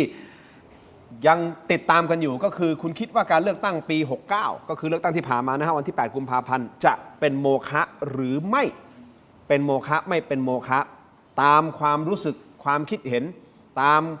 การรับข่าวสารข้อมูลของท่านพิจารณาโหวตเข้ามาผมอยากรู้เหลือเกินตอนนี้โหวตมาประมาณ 9,000 โหวตแล้วนะฮะอยากรู้เหลือเกินนะครับว่าจบรายการแล้วอ่ะคุณผู้ชมคิดเห็นไปทางไหนนะครับไม่มีถูกไม่มีผิดใดทั้งสิ้นแต่อยู่ที่การวิเคราะห์ของคุณผู้ชมในการเสพข่าวสารและแน่นอนยังอยู่กับคุณไอติมนะครับท่านไอติมพฤทธิ์วัชรศิลป์นะฮะเป็นโฆษกพรรคประชาชนนะฮะรวมถึงแกนนำคณะหลอมรวมประชาชนนะครับคุณตู่จตุพรพรหมพันธ์นะครับซึ่งคณะหลอมรวมประชาชนมีทั้งหมด2คนด้วยกันนะครับมีคุณตู่จตุพรกับทนายนกเขาย้ำกันอีกครั้งหนึ่งเดี๋ยวเพื่อให้เกิดความมั่นใจใครคิดจะวางแผนล็อบบี้ไม่ต้องคิดอะไรมากล็อบบี้ไม่ได้มีแค่2คนเอาละโอเคมาพูดคุยกันต่ออันนี้ผมเอาประเด็นแรกก่อนได้ไหมครับไหนๆก็พูดถึงท่านธรรมนัสแล้วนะครับคือมันมีข่าวเล่าข่าวลือว่าจริงๆเนี่ยการครั้งนี้มันเป็นการแก้แค้นหรือเปล่าที่ก่อนหน้านี้ท่านร้อยเอกธรรมนัสเคยอยู่พลังประชารัฐแล้วก็มีการขนจะเรียกว่าขนหรือเปล่าฮะอพยพคนออกจากพลังประชารัฐออกไปก็ทำให้พูดตรงๆอาจจะทำให้ท่านพลเอกประยุทธ์กับท่านพลเอกประวิตรไม่พอใจพอมาครั้งนี้ก็เอาละได้เวลาเอาคืนมันเป็นไปได้ไหมฮะพี่ตู่คือความไม่พอใจเนี่ยเหมือนพลเอกประยุทธ์พลเอกประวิตรก็ยึดอำนาจมาจากรัฐบาลของพรรคเพื่อไทยนะครับทีนี้เนี่ยในกรณีของพรรคพลังประชารัฐก่อนหน้านี้ก็แยกไปเป็นรวมไทยสร้างชาติ และถ้าคนออกเนี่ยนะครับนอกจากออกไปกับผู้กองแล้วเนี่ยไปพรรคการเมืองอื่นๆก็หลายคนคือเนื่องจากว่าพลเอกประวิตรเนี่ยนะครับความที่เขาก็รู้ว่าแกก็เป็นคนที่ใจดีนะดังนั้นก็จนกระทั่งเหลือเฉพาะคุณตรีนุชกับคณะไม่กี่คนครับคือผมยังมองว่าเนี่ยนะครับถ้าเขาจะโกรธเขาต้องโกรธหลายๆคนมากเห็นไหมทีนี้เนี่ยนะครับผมก็มองว่าถ้าจะวางแผนจัดการเนี่ยเขา5 วันนี้เนี่ยนะครับพรรคของพลังประชารัฐเนี่ยเขาเหลือเพียงแค่5เท่านั้นนะย่อมที่จะไม่มีฤทธิ์มีเดชที่จะเข้าไปจัดการกับให้นายกรัฐมนตรีเนี่ยไปลงดาบกับพรรคกล้าทำและความจริงเนี่ยพรรคพลังประชารัฐถ้าจะโกรธในสมัยรัฐบาลคุณอุ้งอิงเนี่ยนะครับจับมือร่วมเป็นรัฐบาลไปโหวตให้แล้วก็เขี่ยออกเห็นไหมคือมันมีเรื่องที่จะโกรธมากมายไม่ของมนุษย์เนี่ยหรือแม้กระทั่งคุณอนุทินรัฐบาลคุณอุ้งอิงที่เราก็รู้ว่าหมายถึงว่าใครเนี่ยต้องการดึงกระทรวงมหาดไทยเอาคืนเห็นไหมแล้วก็พูดง่ายๆว่าถีบคุณอนุทินออกมาเนี่ยปัญหาว่าวันนี้จะเลือกถือสาใครโกรธใครแต่ละคนมันมีแผลกันทั้งนั้นนะ นะครับว่าจะนับกันตรงไหนอย่างไร เพียงแต่ว่านี่นะครับอย่างที่ผมบอกว่าถ้าเรามองว่าอำนาจเก่าหมายถึง3 ป.นั้นนะผมว่านี่นะครับ3 ป.ผมว่าอยู่ในบริบทแล้วพลเอกอนุพงษ์เผ่าจินดามีความสุขกับการไปเลี้ยงวัวนะครับเป็นโคบานก็ไปใช้ชีวิตแบบนั้นหาความสุขแล้วพลเอกประวิตรนะครับผมว่าก็ถอยในลักษณะขณะเบาบางกลายเป็นนักชิมไปแล้วพลเอกประยุทธ์ก็ไปเป็นองคมนตรีฝักใฝ่การเมืองก็ไม่ได้นะครับตามคำปฏิญาณทีนี้เนี่ยนะครับถ้าถามว่าอำนาจที่เก่าผมยังบอกว่ามันเป็นอำนาจที่เก่ากว่าที่ไม่ใช่ที่ไม่ใช่3 ป.แต่ไม่ได้มีปัญหากับทางผู้กองธรรมนัสนะผมว่าลักษณะคือท่วงทำนองณขณะนี้นะครับเนื่องจากว่ามันมีควันหลงของแผลใหม่ คือสนามการเลือกตั้งหลังเลือกตั้งเสร็จที่ไปพูดจะรวบรวมพรรคเล็กเห็นไหมมันเป็นชนวนเรียงกันนะจากเดิมเนี่ยนะครับตกลงกันว่าอย่างไรกล้าทำกับภูมิใจไทยจะต้องไปด้วยกัน ที่เหลือก็ไปว่ากันมาเพราะว่า2 พรรคการเมืองเพื่อไทยกับประชาชนเสียงไม่ถึง200แล้วอย่าว่าแต่251แต่ว่าพอมันเดินมาถึงในลักษณะที่มันมีแผลใหม่ความจริงแต่ละคนมันมีแผลเก่ากันมาทั้งสิ้นแต่ว่าเมื่อตัวเลขเนี่ยมันมีความจำเป็นกันอยู่มันจึงหนีไม่ออกคือวันนี้ถ้าพรรคอย่างที่ผมบอกเมื่อตอนต้นว่าถ้าพรรคประชาชนพร้อมจะจัดตั้งรัฐบาลด้วยก็กลายเป็นอีกเรื่องหนึ่งนะแต่ว่าเมื่อทางนี้ยืนกรานว่า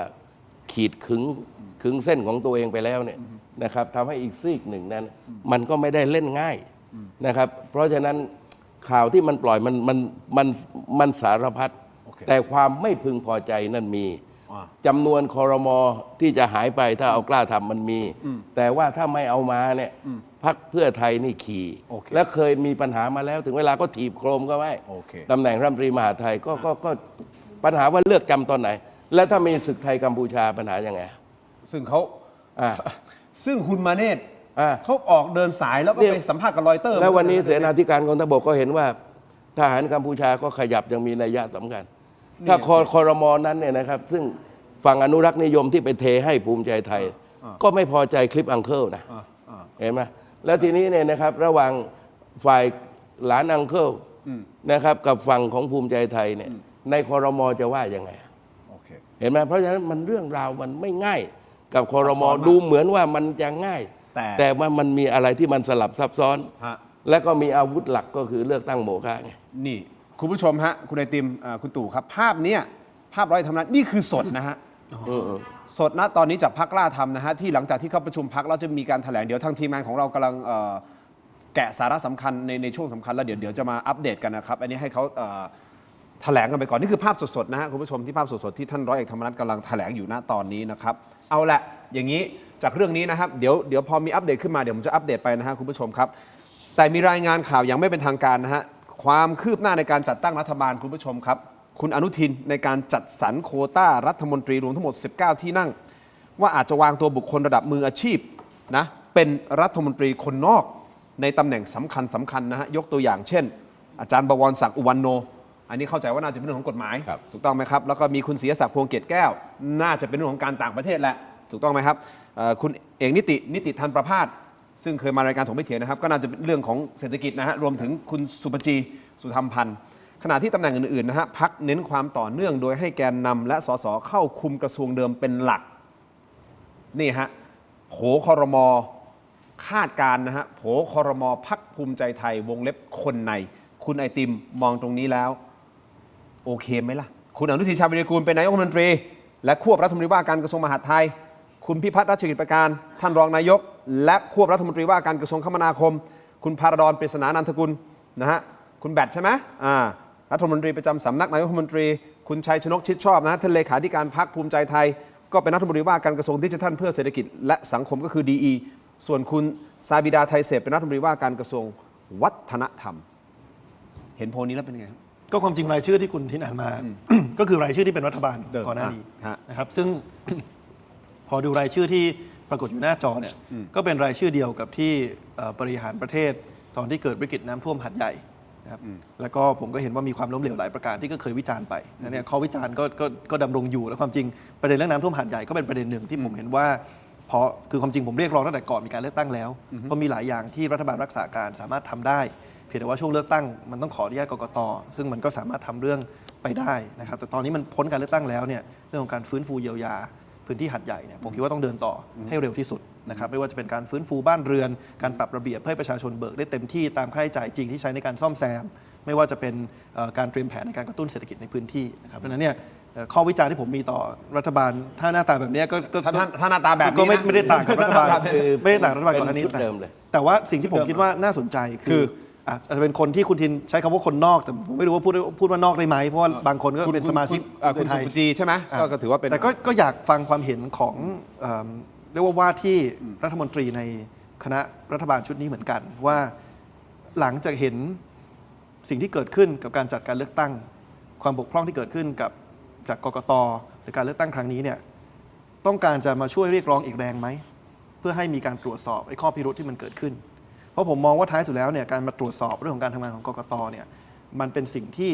ทุกพรรคทุกฝ่ายควรจะร่วมมือในการผลักดันเพราะว่าตราบใดที่มันยังมีข้อสงสัยข้อพิรุธที่ไม่ได้รับการชี้แจงอย่างชัดเจนนะครับหรือได้รับการแก้ไขเนี่ยมันก็อาจจะไปกระทบต่อความชอบธรรมของสภาที่จะทำงานหลังจากนี้รัฐบาลที่จะตั้งขึ้นมาดังนั้นเนี่ยก็อยากจะเชิญชวนเรียกว่าทุกพรรคหรือว่าทุกฝ่ายเนี่ยมาร่วมกันผลักดันแล้วก็ร่วมกันตรวจสอบเรื่องนี้ประเด็นกกต.ประเด็นเลือกตั้งคุณผู้ชมนี่มันเป็นประเด็นที่มันไม่ใช่เป็นการแบ่งฝักแบ่งฝ่ายแบ่งสีแต่มันเป็นประเด็นที่ประชาชนคนทั่วไปที่เรามีสิทธิ์ในการเลือกตั้งสามารถตั้งคำถามได้ถ้าคำถามที่เรามีและตอบได้ด้วยเหตุและผลด้วยหลักฐานที่ชัดเจนแล้วไม่มีปัญหาก็จบไปถูกต้องไหมแต่ถ้ามีปัญหามันก็ต้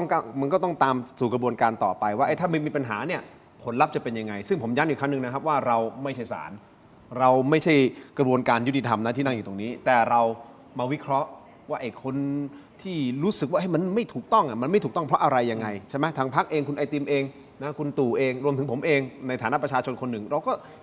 สงสัยในหลายๆกรณีเหมือนกันเอาอย่างนี้แล้วกันไหนพูดถึงกกต.แล้วนะครับก็เอาต่อกันที่กกต.หน่อยแล้วกันกกต.ก็มีมติสั่งนับคะแนนใหม่เพิ่มอีกกว่า20หน่วยนะฮะคุณผู้ชมหลังพบปัญหาบัตรเขย่งจำนวนบัตรไม่ตรงกับผู้มาใช้สิทธิ์อันนี้มันเขย่งได้ยังไงผมยังสงสัยอยู่นะครับเขาบอกเขย่งมากถึง 66,000 ใบแต่อาจารย์สรินีอาชวานันทกุลใช่ไหมฮะท่านโพสต์เมื่อวันที่17กุมภาพันธ์ที่ผ่านมาท่านโพสต์บอกว่า 66,000 ใบนี่แค่ยอดเขย่งสุทธินะฮะเนี่ยเขียนอย่างนี้นะผมอ่านตามนี่เลยนะใครช่วยไปบอกกกต.หน่อยว่า 66,000 ใบนี่แค่ยอดเขย่งสุทธิวงเล็บชมพูมากกว่าเขียวมาหักลบกับเขียวมากกว่าชมพูระดับประเทศค่ะยอดบัตรเขย่งเขียวกับชมพูที่เกี่ยวข้องระดับเขตคือ 324,000 ใบบวกและเขย่งจาก400เขตเนี่ยเขย่งถึง390เขตเราเลือกตั้งกันทั้งหมดเนี่ยประเทศไทยทั้งหมด400เขตนะมันเขย่งถึง390เขตเลยเหรอนี่อาจารย์สรินีท่านโพสต์ไว้อย่างนี้แต่กกต.ออกมาปฏิเสธว่าไม่เป็นความจริงนะฮะกกต.มีการโพสต์ชี้แจงไว้เมื่อวานนี้โดยกกต.ระบุว่าสามารถตรวจสอบผลการนับคะแนนเลือกตั้งได้ที่เว็บไซต์กกต.นะครับมั่นใจได้อย่างไรฮะว่าคุณผู้ชมว่าไอ้ข้อมูลนะที่ถูกอัปโหลดขึ้นมาในเว็บไซต์กกต.เป็นข้อมูลที่ถูกต้องตั้งเป็นคำถามนะฮะผมไม่ได้กล่าวหาแต่เราถามตัวเราเองคุณผู้ชมถามตัวเองว่าเรามั่นใจได้ไงว่าไอ้ข้อมูลที่ถูกอัปโหลดไปมันคือข้อมูลที่ถูกต้องไม่ได้เป็นข้อมูลที่ถูกขึ้นเกลี่ยมาเอาเนื้อมาขึ้นมาเพื่อให้แบบว่าปิดแผลเรื่องบัตรเขย่งซึ่งเมื่อวานนี้ตอนทุ่มเสร็จใช่ไหมฮะทางกกตเนี่ยประกาศผลนับคะแนนเลือกตั้งปี69อย่างเป็นทางการครบทั้งแบบแบ่งเขตและบัญชีรายชื่อรวมทั้งหมด400เขตนะฮะโดยสามารถตรวจสอบได้ที่เว็บไซต์กกตนี่โอเคสดๆเลยใช่ไหมท่านธรรมนัสใช่ไหมโอเคเดี๋ยวผมขอค้างประเด็นนี้ไว้ตัดภาพเลยฮะพูดเกษตรนะครับแล้วก็แต่ละกรมที่ดูแลสินค้าประเภทนั้นต้องชี้แจงกว่าจะจบเนี่ยไม่ใช่ง่ายครับทั้งปศุสัตว์ทั้งประมงทั้งพืชต้องใช้เทคนิคนะครับงั้นคนไม่เข้าใจคิดว่าไปคุยแล้วให้ทูตพาณิชย์คุยแล้วจบมันไม่ใช่นะครับไม่ใช่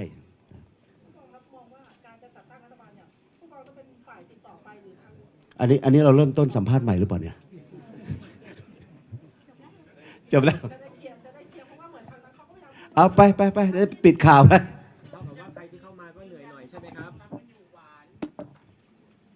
อันนี้เดลินิวใช่ไหมท็อปนิวไทยรัฐช่อง3ตัววันนั้นพาพี่ไปสอนผู้กองครับเท่ากับว่าใครที่เข้ามาหลังจากนี้ก็คงต้องทำงานเหนื่อย ไปทายละใครครับกระทรวงเกษตรนี่นะครับคือจริงๆผมไม่อย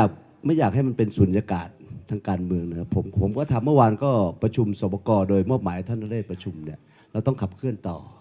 นะครับไม่ว่าจะเกิดอะไรขึ้นมันต้องทำงานต่อไม่งั้นชาวบ้านเดือดร้อนนะครับอันนี้สำคัญมากณเวลานี้ทางผู้กองพร้อมที่จะปล่อยกระทรวงเกษตรแล้วหรือยัง ไม่ทราบครับไม่ทราบนี่ก็เคยว่าการเก่าอะไรจ๊ะณเวลานี้คือจะนิยามได้ว่าทางท่านผู้กองเนี่ยพร้อมที่จะปล่อยกระทรวงเกษตรแล้วใช่ไหมคะเขาบอกว่าไม่ยึดติดกระทรวงใดหรือเก้าอี้รัฐมนตรีใดนิยามอะไรฮะนิยามรักอะถ้าไม่ใช่กล้าทำนี่หมายความว่ามันจะเกิดสุญญากาศนะครับหรือว่ายังไงผมหมายถึงว่าช่วงนี้นะครับรัฐบาลยังทำงานอยู่นะครับเราก็อย่าไปพึ่งวิตกวิพากษ์วิจารณ์ไปต่างๆนานานะครับให้รัฐบาลชุดนี้เขาทำงานรัฐบาลชุดใหม่มาเขาจะต่อเนื่องได้นะครับความเดือดร้อนพี่น้องประชาชนรอไม่ได้นะครับโอเคเนาะขอบคุณนะครับถึงว่าพร้อมปล่อยใช่ไหมครับความชัดเจนจากศาลรัฐธรรมนูญเรากำลังยกมือจะไหว้ละท้ายที่สุดมันจะโมฆะหรือไม่โมฆะมันควรเกิดขึ้นเมื่อไหร่ครับเพื่อให้ทุกอย่างจะได้ชัดว่าจะเดินหน้าจัดตั้งรัฐบาลได้หรือว่าจะต้องกลับไปสู่สนามเลือกตั้งใหม่กันตรงนี้อันนี้ผมเนี่ยขอโทษนะครับผมตอบไม่ได้เพราะว่าเราไม่ใช่นักกฎหมายเราไปตอบแทนศาลไม่ได้นะครับเราฟังได้แล้วก็ถ่ายทอดได้แต่ว่ากระบวนการยุติธรรมเนี่ยเป็นช่องทางในนักกฎหมายแล้วก็เจ้าที่ส่วนเกี่ยวข้องนะครับตัว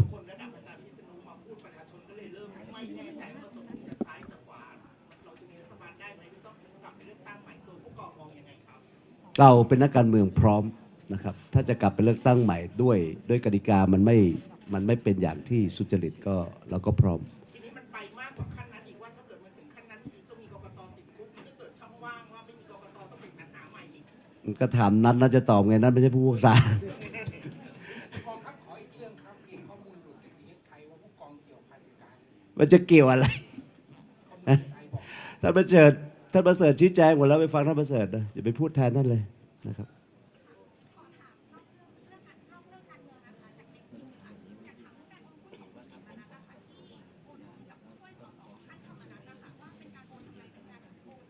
ใครนะ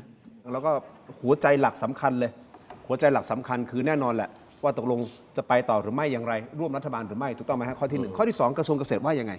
ถูกต้องไหมฮะแต่ถ้าคุณผู้ชมฟังเมื่อสักครู่นี้พี่ตูนะคุณไอติมฟังเมื่อสักครู่นี้ตอนท้ายๆที่ท่านบอกว่าต้องเดินหน้าต่อประชาชนความเดือดร้อนเราต้องเดินหน้าต่อถ้าจะให้ผมวิเคราะห์และตีความเหมือนท่านก็ไม่อยากปล่อยกระทรวงเกษตร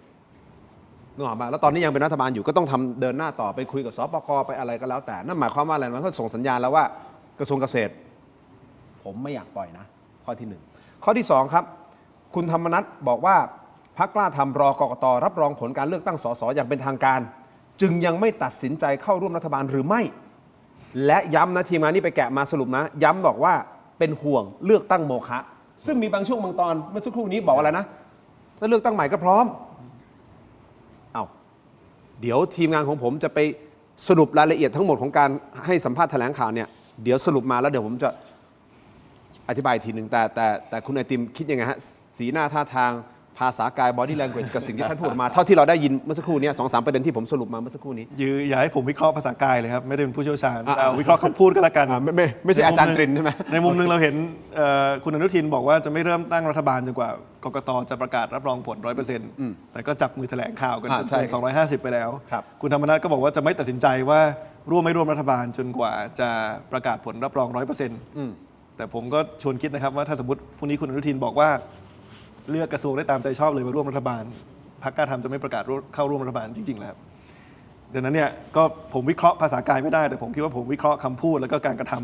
ำจากบุคคลแต่ละคนได้อยู่นะครับแต่ผมคิดว่าสิ่งหนึ่งที่สำคัญเมื่อกี้โอเคคุณธรรมนัสอาจจะไม่ได้พูดฟันธง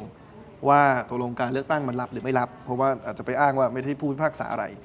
แต่สิ่งหนึ่งที่คุณธรรมนัส หรือว่ารายชื่อนักการเมืองทุกคนที่คุณทินอ่านเมื่อสักครู่ไม่ว่าจะเป็นคุณเอกนิติคุณสุปจีหรือโผครมเนี่ยมาร่วมกันพูดได้ไม่ต้องเป็นผู้พิพากษาคือเรียกร้องให้กกตเปิดผลหรือว่าเปิดใบขีดคะแนนรายหน่วยหรือว่า5/11ทุกหน่วยทั่วประเทศอธิบายว่าสำคัญยังไงเมื่อสักครู่คุณทินก็บอกว่าพูดเลยปัจจุบันเนี่ยประเทศเรามันมีทั้งหมดประมาณ 100,000 หน่วยนะครับวันที่มีการลงคะแนนเนี่ยพอมีการเริ่มนับคะแนนตอน 5 โมงเนี่ยระหว่างเขานับเขาก็จะขีดคะแนนนะบนใบที่เราเรียกว่า5/11ซึ่งมันเป็นใบที่พูดตรงๆคือประชาชนเชื่อมั่นมากที่สุดเพราะว่ามันเป็นใบที่ถูกขีดต่อหน้าประชาชนมันจะมีประชาชนเป็นพยานถ้าหน่วยนั้นมีผู้สังเกตการณ์นะแต่บางหน่วยถ้าไม่มีก็ไม่รู้นะแต่หน่วยไหนมีผู้สังเกตการณ์เนี่ยมันเช็คได้เลยวันนั้นว่าขีดตรงไหมทีนี้กระบวนการก็คือว่าพอนับคะแนนเสร็จปุ๊บกกต.หรือว่าเจ้าหน้าที่ตรงนั้นเนี่ยก็จะสรุปไอ้ใบขีดคะแนนเรียกว่า5/11แล้วก็เอาผลเนี่ยมาเขียนในกระดาษ A4 ที่เรียกว่า5/18ก็คือถ้าผู้สมัครคนนี้มีขีดรวมกัน60คะแนนก็มาเขียนว่าผู้สมัครคนนี้มี60คะแนนครับซึ่งเอกสารทั้ง2ตัวนี้ทั้ง5/11 5/18เนี่ยมันเสร็จตั้งแต่วันเลือกตั้งแล้วนะครับทีนี้สิ่งที่ง่ายที่สุดที่กกต.ทำได้เพื่อประชาชนมั่นใจว่าการรวมคะแนนไม่มีปัญหาคุณก็เปิดเผยทั้ง5/11กับ5/18เนี่ยของทุกหน่วยทั่วประเทศให้ประชาชนเห็นก็จะได้แมทช์กันต้องไหมมันต้องเท่ากันสิซึ่งความจริงโดยหลักเนี่ยมันเปิดตั้งแต่วันนั้นเลยถูกไหมเพราะว่ามันมีอยู่แล้วนะครับแต่ว่ากกต.ก็ใช้เวลานานมากในการไปประมวลผลซึ่งเราไม่รู้ว่าไปทำอะไรนะครับแล้วก็ท้ายสุดเนี่ยเปิดล่าสุดเมื่อคืนก็คือเปิด5/18เขาบอกว่าครบทุกหน่วยแต่ทีมผมไปเช็คก็ไม่ครบนะครับแต่ว่าเปิดแค่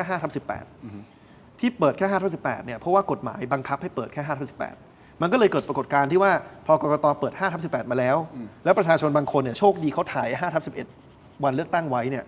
และเขามาดูเทียบกันแล้วเขาคนเพราะว่าในหน่วยเดียวกันเนี่ย5/11คืนวันนั้นที่มีการขีดคะแนนแบบหนึ่ง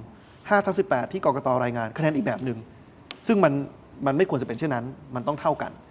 ดังนั้นเนี่ยเราไม่รู้หรอกว่ามันเกิดขั้นตอนอะไรที่มันทำให้มันเกิดข้อผิดพลาดแต่วิธีการที่กกต.จะแก้ปัญหานี้ง่ายที่สุดคือเปิด5/11มาด้วยให้ครบทุกหน่วยพอเป็นแบบนั้นเนี่ยประชาชนเขาก็มาบวกลบคูณหารตัวเลขแล้วก็ตรวจสอบได้งั้นผมขอถามก่อนที่จะไปที่คุณตู่เพิ่มเติมนะผมขอถามคุณไอติมหน่อยว่าไอ้5/11เนี่ยคือขานเลข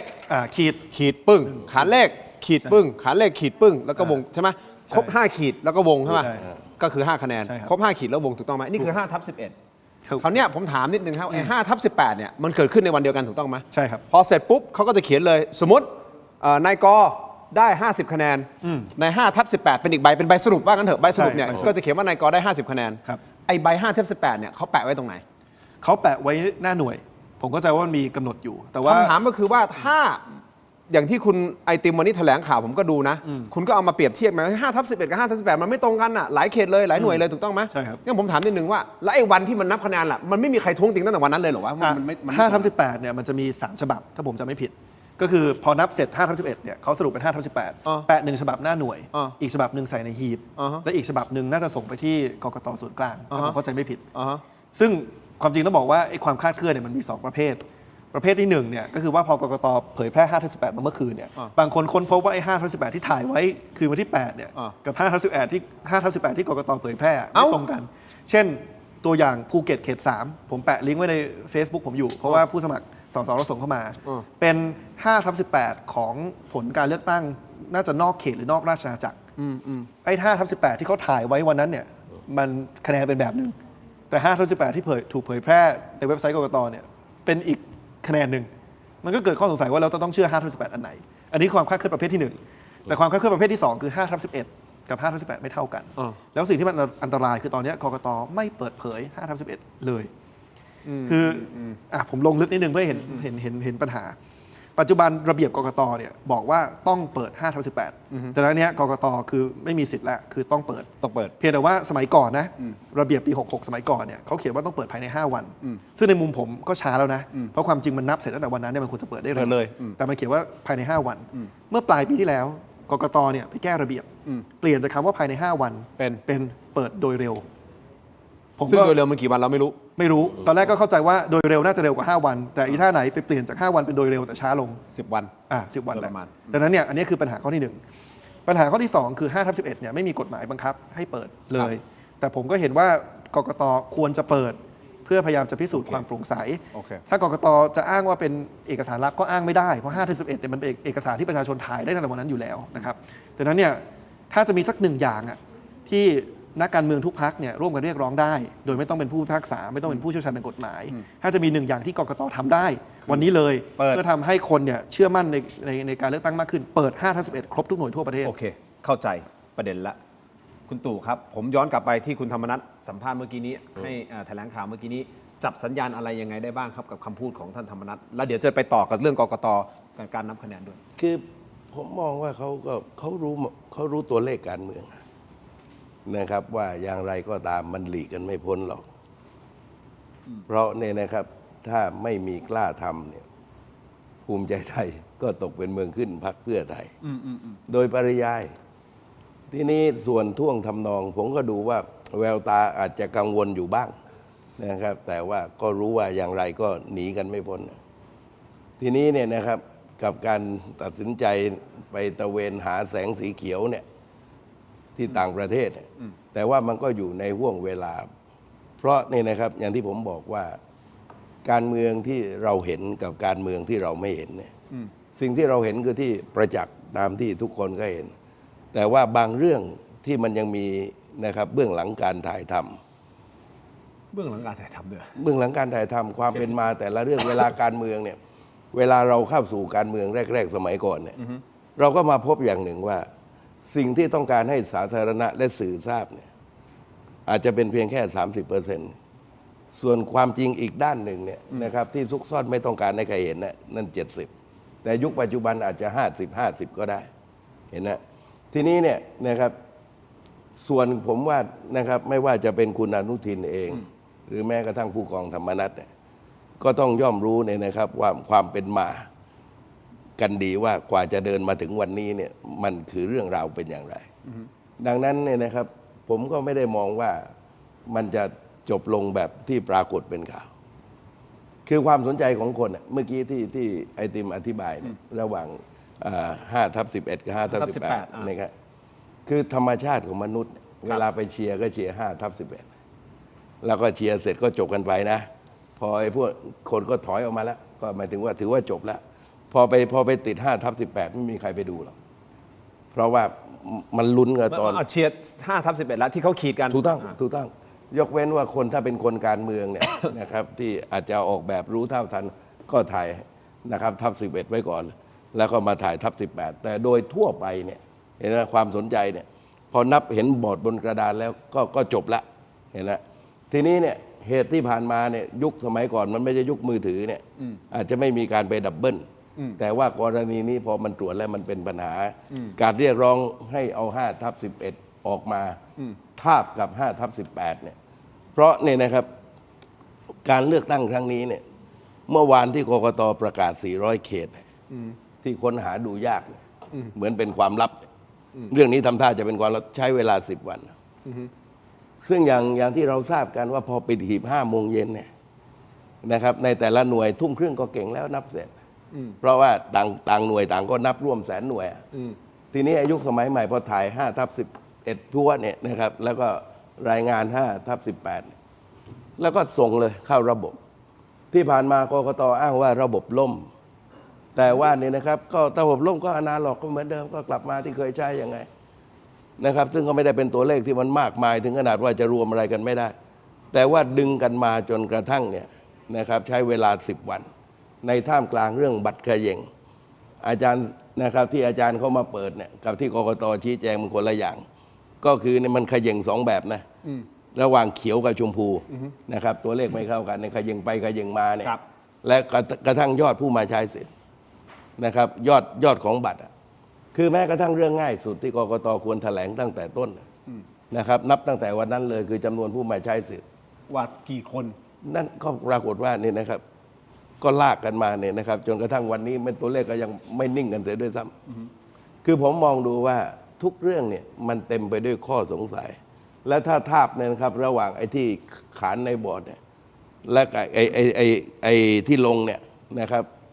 11 กับ 18เนี่ยถ้ามันไม่ตรงกันแสดงว่ามันมีปัญหาไม่ตรง1 ที่ 2 ที่ก็มีสิทธิ์สงสัยอีกแสนที่นะครับเพราะฉะนั้นผมว่าอะไรที่มันเป็นข้อสงสัยนี่ไม่นับ QR code barcode ตีนะทุกอย่างเนี่ยขั้นตอนมันผิดปกติมีความลักลั่นและการเลือกตั้งเนี่ยครับดูแต่ละครั้งว่าลากกันมาถึง10 วันแบบนี้คือคะแนนไม่เป็นทางการเนี่ย ยังไงก็ต้องประกาศโดยทันที ครับ แต่ว่าไอ้นี่มันกักแล้วกักอีกเนี่ยแล้วก็อ้างระบบมันพัง ความจริงไอ้ที่พังมันคือคนนะตั้งแต่บัตรนั้นจนบัตรนี้ยังหาความเชื่อมั่นอะไรไม่ได้เลยนะครับ เพราะฉะนั้นผมก็มองว่าการเลือกตั้งครั้งนี้เนี่ยมันมีปัญหาจริง ตัดภาพไปที่ญี่ปุ่นเขาเลือกตั้ง วันเดียว กับเรา ๆ มันเดียวกันวันที่ ปุ๊บเสร็จปุ๊บลุงขึ้นประกาศใช่ไหมลุงขึ้นประกาศหรือคืนนั้นเลยผมไม่แน่ใจผมไม่ได้ตามแต่รู้ว่าเขาเร็วมาก คือการเลือกตั้งเนี่ยโดยหลักเนี่ยนะครับถ้าระบบมันสุจริตและเที่ยงธรรมจริงๆเนี่ยมันต้องวันนั้นนะครับเดิมทีสมัยก่อนเนี่ยนะครับยุคกรมการปกครองก็ดูแลการเลือกตั้งก็วันนั้นนะครับไม่ไปมาที่คนไม่สบายใจตอนทำรัฐธรรมนูญปี 40 บอกว่ากรมการปกครองสังกัดกระทรวงมหาดไทยนักการเมืองเข้าไปคุมแต่ว่ามันยังมีปัญหาน้อยกว่าที่วันที่มีกกตก็ดีชุดแรกชุดเดียวนะครับชุดหลังก็ดีน้อยเรียงกันตามลำดับจนกระทั่งชุดนี้เนี่ยนะครับก็หนักที่สุด งั้นคุณตู่วันนี้ผมถามคุณผู้ชมที่ชมรายการอยู่ณตอนนี้ในโหวตนะครับผมถามว่าคุณคิดว่าการเลือกตั้ง 69 จะเป็นโมฆะหรือไม่อย่างที่ผมบอกเราไม่ใช่ศาลเนาะเราไม่ได้เป็นคนตัดสินแม้แต่คุณผู้ชมที่คิดนะโหวตเข้ามาเนี่ยก็ไม่ได้เป็นคนที่ตัดสินเพียงแต่ว่าเราถามความคิดเห็นเฉยๆคุณคิดว่าจากที่เราพูดมาทั้งหมดจากที่รายการทำมาทั้งหมดจากที่ทุกสื่อที่ติดตามเรื่องนี้เรื่องการเลือกตั้งมาทั้งหมดคุณคิดว่ามันมีโอกาสที่จะเป็นโมฆะหรือไม่นี่คือความคิดเห็นเช่นเดียวกันผมก็จะถามคุณตู่จตุพรกับคุณไอติมเหมือนกันสุดท้ายฟังมาทั้งหมดเนี่ยดูว่ามันมีโอกาสจะโมฆะใช่ไหมเนี่ยสัญญาณจากคุณธรรมนัสเมื่อกี้นี่ก็พูดอีกแล้วนะใช่ไหมคุณธรรมนัสพูดอีกแล้วนะเขาก็ไม่ได้มีปัญหาถ้าพร้อมก็พร้อมเลือกตั้งใหม่นู่นนี่นั่นก็เป็นห่วงเรื่องโมฆะ คือที่ผู้กองธรรมนัสเขาก็ต้องคือการเมืองเนี่ยต้องไม่แสดงความอยากนะใครอยากก่อนนี่แพ้อำนาจมันเหมือนมะขามเปียกนะครับใครเห็นก็ต้องน้ำลายไหลท่านเจ้าคุณปัญญาก็บอกว่าอยากจะรู้ว่าใครเป็นพระอรหันต์บ้างเนี่ยเอามะขามเปียกมาวางตรงหน้าถ้าใครน้ำลายไม่ไหลเนี่ยใช่อำนาจมันก็เหมือนกันเลยคืออยากก่อนแพ้นะครับเพราะฉะนั้นมันก็ต้องแสดงความไม่อยากนะครับแต่ทั้งที่ใจอาจจะอยากร้อยก็ได้นะแต่ว่าต้องข่มใจในเรื่องอำนาจเพราะฉะนั้นเขาก็จะไม่ออกอาการอยากแล้วก็พูดแบบไม่แคร์พร้อมเลือกตั้งใหม่นะครับแต่ว่าจะบอกอยากอย่าโมฆะเลยครับเดี๋ยวตำแหน่งนี่ตำแหน่งคือการเมืองอยากก่อนแพ้งั้นความคิดส่วนตัวมีโอกาสไหมโมฆะคืออย่างนี้เอาแบบเหมือนที่คุณเต้สุปจนกลิ่นสุวรรณที่เขาไปถามกกตว่า yes or no คือถ้าหลักว่าความลับเนี่ยนะครับความลับไม่ใช่เฉพาะวันที่ไปกากบาทนะครับหลังจากนั้นก็ต้องได้รับการคุ้มครองนะครับก็คือคำว่าลับเนี่ยปี 2549 เนี่ยถ้าไม่มีการซูมภาพเนี่ยมันก็ยังเป็นความลับอยู่แต่เมื่อซูมไปเนี่ยแสดงว่ามันซูมได้ก็ไม่ลับศาลรัฐธรรมนูญชุดนั้นใช้คำว่าอาจจะนะเขาไม่ได้ดูผลปลายทางนะเช่นกรณีนี้นะครับเมื่อสามารถถอยไปแล้วค้นได้ว่าใครเลือกใครเนี่ยมันก็ไม่ลับอีกต่อไปหลักก็คือว่าความลับนี่มันชั่วกับชั่วกันมันตลอดไปมันไม่ใช่ว่าถ้ามันอยู่ในหีบมันไม่เป็นความลับแต่ว่าไปรื้อในหีบมาเนี่ยนะครับแล้วพิสูจน์แล้วมันไม่เป็นความลับมันอยู่ที่ว่ากกตจะประทานโทษศาลรัฐธรรมนูญเนี่ยสุดท้ายจะวินิจฉัยอย่างไรซึ่งเนี่ยนะครับวินิจฉัยไปในทางที่โมฆะนี่ง่ายกว่าไม่โมฆะเพราะเนี่ยนะครับเพราะหลักปี 249 ใครจะเห็นด้วยไม่เห็นด้วยยังไงก็ตามแต่ว่าผมเนี่ยนะครับในฐานะที่เป็นผู้สมัครรอบนั้นเนี่ยกกตก็รับรองแบบนี้รับรองผลการเลือกตั้งได้รับใบเรียบร้อยไปรายงานตัวต่อสภาได้บัตรเรียบร้อยผมยังแซวว่าสีมันซีดหน้าทางจะอยู่ไม่ได้สุดท้ายแล้วผู้แทนต่างจังหวัดบางคนขึ้นเครื่องบินโดนเรียกค่าเครื่องบินคืนด้วยหลังจากการเลือกตั้งเป็นโมฆะเขาเรียกว่าผู้แทนแดดเดียวนะทีนี้เนี่ยพอจัดการเลือกตั้งใหม่มันก็มีปัญหาทีนี้พอณวันนี้เนี่ยต่างก็เห็นเหมือนกันแม้กระทั่งกกตก็รับเหมือนกันแล้วว่ามันสามารถรื้อค้นได้แสดงว่ามันไม่รับโอเคคุณไอติมคิดยังไงประเด็นนี้ฮะโมฆะไม่โมฆะรับไม่รับผมฟันธงว่าไม่รับโอเคอันนี้แบบฟันธงเลยนะว่าไม่รับผมเห็นว่าไม่รับโอเคครับเพราะว่าสำหรับผมรับเนี่ยมันคือต้องไม่สามารถตรวจย้อนกลับไปได้ว่าคนที่กาเนี่ยกาให้กับใครนะครับซึ่งปัจจุบันเนี่ยการที่คุณออกแบบบัตรเลือกตั้งของแต่ละคนน่ะให้มันแตกต่างกันและมีรหัสที่มันระบุได้เนี่ยผมว่าโดยนิยามมันไม่รับอยู่แล้วนะครับทีนี้ถามว่าแล้วจะเกิดอะไรต่อครับพรรคประชาชนเรามองว่าที่เรามาตรวจสอบกกตทุกเรื่องเนี่ยไม่ว่าจะเรื่องบาร์โค้ดเรื่องคะแนนที่คลาดเคลื่อนเนี่ย คือเจตนาหลักไม่ใช่เพื่อที่จะเปลี่ยนผลการเลือกตั้งเจตนาหลักไม่ใช่ว่าเรายอมรับผลพ่ายแพ้ไม่ได้แต่เราต้องการปกป้องเสียงของประชาชนทุกคนและที่สำคัญคือเราเห็นว่าถ้ามีเจ้าหน้าที่กกตคนไหนหรือกรรมการกกตคนไหนที่ปฏิบัติหน้าที่อย่างบกพร่องโดยสุจริตหรือว่าจงใจทุจริตเนี่ยต้องรับผิดชอบต่อกฎหมายดังนั้นเนี่ยทางพรรคเราเลยมอบหมายให้รองหัวหน้าพรรคฝ่ายกฎหมายคุณวายโยเนี่ยทำคำร้องเพื่อฟ้องกกตในคดีมาตรา 157 ที่ศาลอาญานะครับเพื่อให้มันมีความรับผิดรับชอบทางกฎหมายนะครับแล้วผมเห็นว่าไอ้การมีอยู่ของบาร์โค้ดแบบนี้ผมไม่สามารถฟันธงได้ว่าเจตนาจงใจทุจริตหรือไม่แต่ถ้าไม่ได้จงใจทุจริตก็เป็นการบกพร่องโดยสุจริตอย่างร้ายแรงนะครับเพราะมันเปิดช่องโหว่ให้ทำให้ผู้สมัครหรือพรรคการเมืองบางพรรคที่รู้ก่อนเนี่ยอาจจะฉวยโอกาสจากระบบนี้และทำให้การเลือกตั้งมันไม่หลับนะครับดังนั้นเนี่ยผมคิดว่าเรื่องนี้เป็นเรื่องใหญ่แต่ผมชวนคิดไปข้างหน้าอีก2โจทย์นะคือโจทย์ที่1ก็คือว่าเราเห็นประชาชนโกรธกกตขนาดนี้เนี่ยปัจจุบันประชาชนแทบจะทำอะไรไม่ได้เลยส่วนหนึ่งก็เพราะว่าเรามีรัฐธรรมนูญที่เราเคยคุยกันในรายการนี้แหละที่ไปทำให้องค์กรอิสระอย่างกกตเนี่ยเป็นอิสระจากประชาชนทำให้จากเดิมเนี่ยที่ประชาชนสามารถอย่างน้อยเข้าชื่อเพื่อริเริ่มการถอดถอนกกตได้เหมือนในอดีตเนี่ยตอนนี้ทำไม่ได้แล้วจะเข้าชื่อกี่รายชื่อก็ไม่สามารถยื่นเพื่อริเริ่มการถอดถอนได้ดังนั้นเนี่ยถ้าสภาเปิดทำการเนี่ยพรรคประชาชนเตรียมร่างกฎหมายไว้แล้วร่างแก้รัฐธรรมนูญรายมาตราที่เราจะยื่นคู่ขนานกับการจัดทำฉบับใหม่เพื่อคืนสิทธิประชาชนในการสามารถเข้าชื่อเพื่อริเริ่มการถอดถอนกกตได้ส่วนอันที่2เนี่ยซึ่งเป็นโจทย์ใหญ่คือผมนั่งคิดนะครับว่าจากวันนี้จนถึงวันครั้งถัดไปอ่ะไม่รู้ว่าจะเร็วหรือช้าที่มีการเลือกตั้งทั่วไปทั่วประเทศอีกรอบหนึ่งเนี่ยเราต้องทำอะไรบ้างเพื่อทำให้ประชาชนเชื่อมั่นว่าเขาออกไปใช้สิทธิ์แล้วเนี่ยคะแนนเสียงของเขาจะเป็นความลับเพราะถ้าเราไม่สามารถแก้ปัญหานี้ได้เนี่ยสัดส่วนของประชาชนที่ออกไปใช้สิทธิ์ในการเลือกตั้งครั้งถัดไปเนี่ยผมว่าถูกกระทบแน่นอนอย่างเมื่อวานผมไปออกอีกรายการหนึ่งอีกสื่ออีกช่องหนึ่งเนี่ยก็มีการเปิดให้ประชาชนโทรเข้ามาได้คนนึงก็โทรเข้ามาแล้วก็บอกเลยว่าถ้ายังมีบางโค้ดอยู่เขาไม่กล้าไปใช้กังวลเหรอใช่ครับแล้วถึงแม้เราเอาบาร์โค้ดออกเนี่ยผมก็เชื่อว่ายังมีประชาชนบางคนก็ยังมีความกังวลใจอยู่ว่าแล้วจะมีใส่อะไรเข้าไปไหมเดี๋ยวนี้ต้องมาคิดกันว่าเราจะต้องออกมาตรการใหม่อย่างไรหรือต้องมีการเรียกร้องความรับผิดชอบกับกกตชุดนี้อย่างไรที่จะทำให้ประชาชนเชื่อมั่นในการเลือกตั้งครั้งถัดไปว่าสามารถไปลงคะแนนเสียงได้โดยที่คะแนนเสียงของเขาเนี่ยเป็นความลับอันนี้ผมว่าเป็นโจทย์ใหญ่เลยคุณผู้ชมครับเดี๋ยวขอเพิ่มเติมนิดนึงทางทีมงานของเรานะฮะเข้าไปดูเว็บไซต์กกตใช่ไหมเข้าไปดูเลยใช่ไหม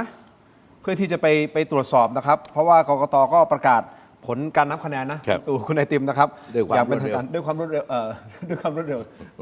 โดยเร็วแต่รูปแบบการนำเสนอข้อมูลก็ถูกวิพากษ์วิจารณ์อย่างหนักนะครับเพราะเป็นการอัปโหลดไฟล์ PDF ฮะแยกรายหน่วยลงไปใน Google Drive นะซับซ้อนฮะคุณผู้ชมเข้าถึงยากตรวจสอบยากแทนที่จะดูง่ายๆบนหน้าเว็บไซต์นะแต่มันต้องเข้าไปกดเข้าไปลิงก์เข้าไปนู่นนี่นั่นนะฮะยกตัวอย่างเช่นวันนี้ทีมงานลองเข้าไปดูใช่ไหมมีไหมเข้ามาตรวจสอบเลือกเขตเลือกตั้งของพื้นที่ชลบุรีเขตที่1อันนี้เราจำลองเลยใช่ไหมอันนี้หน้าเว็บนี่กดเข้ามาเอาไหนดูสิคุณไอติมยังไงพอเข้ามาแล้วก็คืออันนี้ปัญหาหนึ่งก็คือว่าเราไปตรงไหนเป็นรายจังหวัดปะเนี่ยจะไปชลบุรีเขต 1นะต้องไปภาคก่อนภาคตะวันออกต้องไปภาคก่อนไปภาคก่อนภาคตะวันออกก่อนทีมงานไปถึงไหมทีมงานเฮ้ยทำไมช้าจังปกติผมไม่เคยตำหนิทีมงานแล้วเนี่ยทำไมช้าจังโอเคแล้วคลิกไปที่ไหนพวกนี้เร็วกว่ากกตเยอะแล้วเร็วกว่ากกตใช่ไหมนี่ฮะคุณผู้ชมนี่คือสดๆเลยใช่ไหมอันนี้เราขอหน้าจอไว้เหรอโทษทีนึกว่ากดสดตอนอันนี้คือปัญหาก็คือว่ารูปแบบในการเผยแพร่ข้อมูลเนี่ยมี2อย่างที่เป็นปัญหาเนาะนี่มีกระดาษกับหัวด้วยนี่ใน Google Drive เหรอ Google Drive คือปัญหาคือว่าอย่างแรกคือคุณเก็บไฟล์แบบกระจัดกระจายถูกไหมคือจะเข้าหน่วยเลือกตั้งไหนในเขตไหนเนี่ยมันค่อนข้างกระจัดกระจายอย่างที่2ที่ผมว่าสำคัญที่สุดคือเป็นการเผยแพร่ข้อมูลในรูปแบบที่ถ้าภาษาอังกฤษเขาบอกว่าไม่ได้เป็นแบบ machine readable คือไม่ได้เป็นรูปแบบที่วิเคราะห์ต่อได้ง่ายพูดง่ายๆสมมติผมอยากจะรวมว่าเอาจำนวนคะแนนของพรรคภูมิใจไทยในชลบุรีเขต 1รวมกันทั้งหมดทุกหน่วย200กว่าหน่วยเนี่ยกี่คะแนนเนี่ยคุณต้องไปเปิดไล่ลายแล้วก็จดแล้วก็เครื่องคิดเลขมาบวกถูกไหมครับการที่ความจริงเนี่ยกกตมันต้องมีข้อมูลที่เป็น Excel อยู่แล้วคุณก็เปิด Excel นั้นมาเป็นแค่ read only นะนึกออกมามันสามารถไม่สามารถที่จะแก้ไม่ได้แล้วคุณก็สามารถที่จะ tally ได้แล้วก็รวมกันออกมาเป็นซึ่งนี้ความจริงเป็นปัญหาใหญ่ของระบบราชการโดยทั่วไปด้วยนะครับยังทุกปีเนี่ยเวลาสสทำหน้าที่ในการตรวจสอบงบประมาณเนี่ย ก็จะได้งบประมาณที่เป็นการเปิดเผยรูปแบบประมาณนี้ ก็คือเป็นเล่มเป็น PDF ที่ต้องมานั่งบวกตัวเลขกันเอง ช่วงหลังเนี่ยโอเคมีการสำนักงบปีล่าสุดมีการเผยแพร่ Excel อยู่บ้างแต่ก็มาค่อนข้างช้านะครับดังนั้นเนี่ยผมเรียกร้องจริงๆผมจริงสั้นๆ3ข้อเรียกร้องที่เราแถลงไปเมื่อเช้า1คือเปิดให้ครบทุกหน่วยก่อน5/18เนี่ยเพราะว่ามีคนไปเช็คว่ายังไม่ครบ2คือที่เปิดมาแล้วเนี่ยฝากเปิดแบบที่มันวิเคราะห์เป็น Excel ได้ด้วย3คือเปิด5/11ถ้ากกตทำ3สิ่งนี้นะผมเชื่อว่าความเชื่อมั่นของประชาชนจะเพิ่มขึ้นทันที ไม่ใช่อาจจะหนักกว่าเดิมก็ได้ประมาณ คุณ ท่า ตู่ กัน แหมคุณตู่ต้อง ผมต้องพูดก็ให้กำลังใจกกตไง หมายความว่าถ้ามันเรียบร้อยแบบไม่มีปัญหานี่ก็เปิดไปนานแล้ว มันจะเก็บไว้ทำไมอ่ะแสดงว่ามันมีปัญหา สมมุติว่ามันไม่มีปัญหาเนี่ยโอ้พิสูจน์ได้สิ้นสงสัยเลย เขาอยู่ระหว่างการตรวจสอบข้อมูลให้ถูกต้องหรือเปล่า นี่ขนาดใช้เวลา10 วันก็ได้เท่านี้ มันเยอะนะคะแนนมันเยอะนะมันแสนหน่วยนะ โธ่ มาอันนี้ผมพยายามที่จะมองในมุมของ หมาย เขา ถึง นะ ว่าแสนหน่วยมันเท่าไหร่ครับก็วันเดียวก็จบแล้ว มันจะยากอะไร no comment คุณผู้ชมคอมเมนต์กันเข้ามาหน่อยนะฮะอยากรู้คุณผู้ชมคิดเห็นยังไงแล้วช่วยกันโหวตกันหน่อยได้ไหมครับคุณผู้ชมที่ชมรายการอยู่ณตอนนี้นะครับโหวตกันเข้ามาหน่อยนะถ้ายังไม่ได้โหวตนะฮะคุณคิดว่าการเลือกตั้ง69จะโมฆะหรือไม่อย่างไร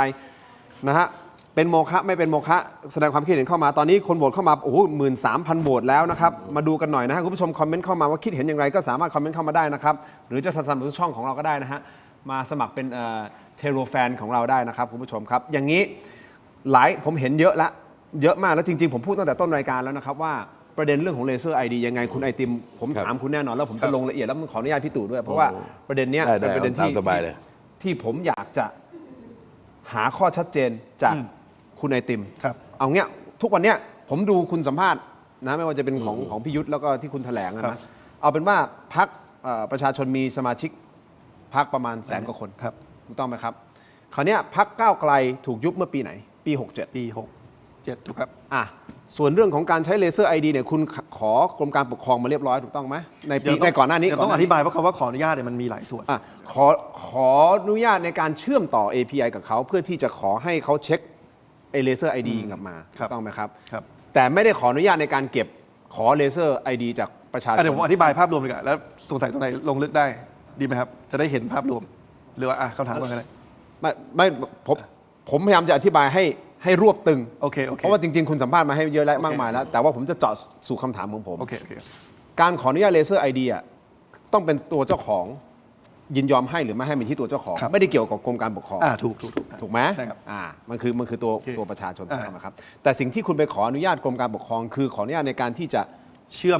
มกับบริการของกรมการปกครองเอา API เนี่ยเชื่อมเข้าไปใช่ไหมมัน API ก็คือตัวสะพานเชื่อมมาง่ายๆอธิบายง่ายๆเพื่อที่จะใช้ระบบเขาในการตรวจสอบเลเซอร์ ID เท่านั้นใช่ครับ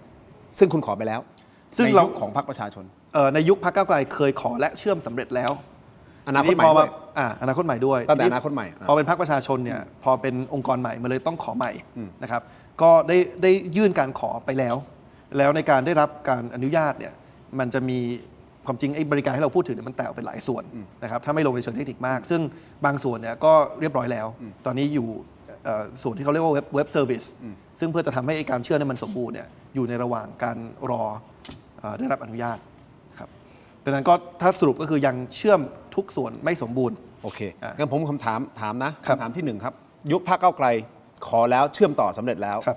แล้วพอถูกยุบปุ๊บยื่นเรื่องใหม่ไปแล้วไอ้บริการนี้จบเลยใช่ไหมครับบริการของกรมการปกครองใช่กับพรรคก้าวไกลในการเชื่อมฐานข้อมูลจบครับถูกครับใช่แล้วคุณไปขออนุญาตสำหรับพรรคประชาชนเมื่อไหร่ยื่นเรื่องต้องไปย้อนดูเอกสารนะครับแต่ผมเข้าใจว่าอย่างที่ผมบอกว่าการเชื่อมทั้งหมดเนี่ยมันมีหลายขั้นตอนแต่ขั้นตอนแรกที่ยื่นเข้าไปเนี่ยถ้าผมจำไม่ผิดน่าจะตั้งแต่ปี67แล้วก็คือหลังจากที่พรรคก้าวไกลถูกยุบแล้วก็เป็นพรรคประชาชนแล้วก็ขออนุญาตแล้วใช่ไหมหมายถึงยื่นเรื่องจำเดือนไปไม่ได้แต่ถ้าจำไม่ผิดเอกสารที่เห็นคือปี67ครับงั้นระหว่างนั้นนะครับจนถึงวันนี้มีคนสมัครเข้ามาไหมมีคนสมัครเข้ามาแล้วก็มีช่องให้กรอกLaser ID แต่ว่าการเคลื่อนไหวของข้อมูลก็ยังคงเป็นเหมือนกับสมัยพรรคก้าวไกลนะผมอธิบายแบบนี้ก่อนคือสมัยพรรคก้าวไกลเนี่ยพอมันเชื่อมสำเร็จสมบูรณ์เนี่ยสิ่งที่เกิดขึ้นคือเราไปขออนุญาตประชาชนให้กรอกLaser ID พอประชาชนยินยอมเขากรอกเข้ามาพอกรอกเข้ามาแล้วเนี่ยข้อมูลที่ประชาชนกรอกเข้ามาจะเป็น1 2 3 4 5อะไรเนี่ยมันจะวิ่งผ่านพรรคแค่เป็นทางผ่านแต่วิ่งไปที่ ระบบของกรมการปกครองที่เราเชื่อมไว้แล้ว เพื่อให้กรมการปกครองเนี่ยเช็คของเขาและยิงข้อความกลับมาที่พรรคว่าถูกต้องหรือไม่ถูกต้องนะครับทีนี้พอพรรคก้าวไกลถูกยุบเปลี่ยนมาเป็นพรรคประชาชนไอ้การเชื่อมกับฐานข้อมูลนี้มันหยุดไปแต่ว่าไอ้ตัวเว็บไซต์ที่ให้ประชาชนกรอกสมาชิกเนี่ยยังมีช่องของการกรอก Laser ID อยู่เพราะมันเป็นฟอร์มเดิมกับที่ใช้ตอนพรรคก้าวไกลดังนั้นสิ่งที่เกิดขึ้นนะครับก็คือว่าพอประชาชนยินยอมกรอก Laser ID เข้ามาเนี่ยมันก็เหมือนเดิมครับก็คือวิ่งผ่านพรรคประชาชนแค่เป็นทางผ่านซึ่งพรรคไม่ได้เก็บบันทึกไว้แล้วก็ไปที่มันควรจะเป็นฐานข้อมูลของกรมการปกครองแต่พอยังไม่เชื่อมเนี่ยมันก็เหมือนกับไปกับอากาศแล้วก็ไม่มีสัญญาณจากกรมการปกครองกลับมาเพราะมันยังเชื่อมไม่สมบูรณ์ดังนั้นผมยืนยันว่าไม่ว่าจะเป็นตอนสมัยพรรคก้าวไกลที่มีการเชื่อมข้อมูลเชื่อมบริการของกรมการปกครองสำเร็จแล้วกับปัจจุบันที่ยังเชื่อมไม่สำเร็จเนี่ยมาตรฐานของเราในการไม่เก็บข้อมูลเนี่ยเหมือนเดิมนะครับดังนั้นสมัยก้าวไกลพอเชื่อมสำเร็จเราก็ตอนนั้นก็ไม่ได้มีการเก็บบันทึกข้อมูล Laser ID เพราะเป็นแค่ทางผ่านตอนนี้ก็ไม่มีการเก็บข้อมูล Laser ID เช่นกันแต่ผมก็น้อมรับข้อทักท้วงซึ่งผมคิดว่าเป็นข้อทักท้วงที่สมเหตุสมผลและรับฟังได้ก็คือว่าแล้วตอนนี้จะให้กรอกไปทำไมในเมื่อมันยังเชื่อมไม่สำเร็จนะครับแม้ว่าเราไม่ได้บันทึกเก็บไว้ก็ตามเนี่ยทางเราก็เลยได้มีการปรับตัวหน้าเว็บไซต์เพื่อเอาไอ้ช่องในการกรอก Laser ID เนี่ยออกชั่วคราวแล้วเดี๋ยวรอนั่นคือวันนี้การเชื่อมใช่ครับวันนี้เป็นอย่างนี้แล้วจะไม่มีช่องที่กรอกแล้วถูกต้องไหมฮะใช่ครับ นั่นคือซึ่งก็มีคนถามต่อว่าแต่ตอนแรกคุณบอกว่าต้องมี Laser ID เพื่อใช้ยืนยันตัวตนคือมันต้องกลับมาว่าเหตุผลดั้งเดิมที่เรามีตรงนี้เพราะเราต้องการจะป้องกันการสวมสิทธิ์คือพูดง่ายๆคือไม่ต้องการให้สมมติคุณทินไปเอาบัตรประชาชนคนอื่นมาสมัครสมาชิกพรรคเพราะถ้าเป็นแบบนั้นเนี่ยพรรคต้องรับผิดชอบด้วยดังนั้นเนี่ยเราก็เลยเอากระบวนการเรื่อง Laser ID ที่ก็ถูกใช้ในหลายอุตสาหกรรมเนี่ยมาใช้เพื่อเพิ่มความรัดกุมของกระบวนการยืนยันตัวตนทีนี้บางคนจะถามว่าถ้าเอานี้ออกชั่วคราวแล้วใช้กระบวนการยืนยันตัวตนอย่างไรนะครับก็ต้องบอกว่าเราก็ใช้วิธีการอื่นไปก่อนอย่างเช่นการให้ประชาชนถ่ายภาพตัวเองกับหน้าบัตรซึ่งคุณก็มีให้เขาถ่ายตั้งแต่ตอนแรกอยู่แล้วซึ่งก็มีนะครับ Laser ID จะทำให้รัดกุมขึ้นอีกขั้นหนึ่งยกตัวอย่างเช่นการที่ให้ประชาชนคนหนึ่งถ่ายภาพคู่กับหน้าบัตรเนี่ยเราจะรู้แล้วว่าเป็นคนเดียวกันแต่ถ้าพูดตรงๆคือไม่ได้รู้ว่าบัตรนั้นเป็นบัตรล่าสุดอะไรว่าไปถูกไหมครับแต่ว่า Laser ID เนี่ยมันจะสามารถ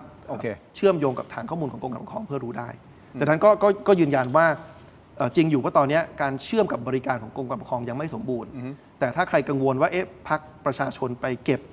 ข้อมูล Laser ID ที่ประชาชนกรอกเข้ามาหรือเปล่าเนี่ยก็ต้องยืนยันว่าไม่เก็บแล้วก็ไม่เก็บเหมือนกับสมัยที่เราไม่เก็บตอนพรรคก้าวไกลตอนเชื่อมสมบูรณ์แล้วเช่นกันเพราะฉะนั้นการที่คุณใช้ Laser ID เป็นอีกขั้นหนึ่งของการยืนยันตัวตนที่มันมีความรัดกุมมากยิ่งขึ้นเป็นความมั่นคงที่สูงอีกระดับหนึ่งมากยิ่งขึ้นที่สถาบันการเงินเขาใช้การกรมสรรพากรเขาใช้กันถูกต้องไหมครับอันนั้นคุณใช้ตรงนั้นเพราะฉะนั้นตรงนี้เป็นหัวใจสำคัญของพรรคประชาชนในการที่จะยืนยันตัวตนถูกครับถูกไหมฮะแล้วผมต้องย้ำนั่นคำถามของผมคือตั้งแต่ที่พรรคก้าวไกลถูกยุบแล้วคุณไปยื่นซึ่งระบบยังไม่สมบูรณ์นะของพรรคประชาชนก็ยังไม่สามารถที่จะตรวจสอบกับกรมการปกครองได้มีคนสมัครตั้งแต่วันนั้นจนถึงวันนี้ถูกต้องไหมครับครับถูกต้องครับแล้วคุณเอาอะไรไปยืนยันกับเขาครับว่าเขาถูกต้องเพราะในเมื่อคุณต้องใช้ Laser ID ก็อย่างที่บอกก็คือว่าคุณกรอกเข้ามาคุณยิงไปมันจบมันไม่มีรายเด้งกลับมาจากกรมการปกครองแต่คุณก็ยังสามารถที่จะให้เขาเป็นสมาชิกพรรคได้นั่นหมายความว่า Laser ID ก็ไม่มีความสำคัญกับคุณเหรอฮะทำไมคุณถึงยังให้เขาสมัครคือต้องบอกว่าในกระบวนการสมัครสมาชิกพรรคเนี่ยเราต้องตรวจสอบเพื่อให้มั่นใจนะครับว่าคนที่มาสมัครสมาชิกเนี่ยเป็นเจ้าตัวคนนั้นจริงๆกกต.จะกำหนดขั้นต่ำนะครับที่ต้องทำที่ทุกพรรคการเมืองต้องทำซึ่งอันนี้ไม่ได้มีเรื่องของการถ่ายรูปคู่บัตรไม่ได้มีเรื่องของ Laser ID ดังนั้นอันนี้เป็นขั้นต่ำที่ทุกพรรคต้องทำแต่พรรคประชาชนเราก็ต้องการจะทำให้มันรัดกุมขึ้นเราก็พยายามจะเพิ่มขั้นตอนต่างๆให้มันรัดกุมขึ้นกว่าที่กฎหมายกำหนดแน่นอนรัดกุมที่สุดก็คือการใช้กระบวนการ Laser ID เหมือนกับที่สมัยพรรคก้าวไกลใช้แล้วเราตั้งใจจะใช้หลังจากเชื่อมเสร็จแต่ถึงแม้ในวันนี้ช่วงเปลี่ยนผ่านที่ยังไม่ถึงตรงนั้นเนี่ยมันก็มีสิ่งอื่นๆที่เราสามารถทำเพื่อเพิ่มความรัดกุมได้ด้วยเช่นกันอย่างเช่นที่ผมบอกการถ่ายภาพคู่กับบัตรอันนี้ก็เป็นการเพิ่มความรัดกุมขึ้นมากว่าขั้นต่ำที่กฎหมายกำหนดนะครับรวมไปถึงอันนี้ผมไม่สามารถลงลึกเทคนิคได้เพราะกลัวว่าเดี๋ยวจะพูดผิดแต่ว่าที่คุยกับฝ่าย IT เนี่ยก็จะมีเรื่องของ OCR ที่เหมือนกับว่าป้องกันไม่ให้คน Optical Character Recognition ไม่ใช่กรอกตัวบัตรประชาชนมั่วได้ก็คือต้องพูดง่ายๆคือต้องเอากล้องมาถ่ายภาพบัตรของตัวเองแล้วมันจะฟิลตัวเลขตามที่มันอยู่ในภาพมันก็ป้องกันไม่ให้คนแบบกรอกตัวเลขมั่วๆโดยที่ไม่ได้มีภาพมายืนยันอันนี้ก็เป็นสิ่งที่เราเสริมเข้ามาแน่นอนถ้ามี Laser ID เชื่อมกับกรมการปกครองเสร็จแล้วจะดีที่สุดแต่ในช่วงเปลี่ยนผ่านเนี่ยผมคิดว่าอันนี้มันก็ยังคงความรัดกุมได้นะครับแล้วถ้าจะพูดถึงเจตนาของพรรคนะครับบางคนอาจจะบอกว่าขอ Laser ID ไปทำอย่างอื่นหรือเปล่า เราก็ต้องยืนยันว่าคนที่มาสมัครที่สาขาพรรคหรือว่าที่สำนักงานพรรคออนไซต์คือไม่ใช่ออนไลน์เนี่ยเราไม่ได้มีการขอไม่เคยมีการขอเลเซอร์ ID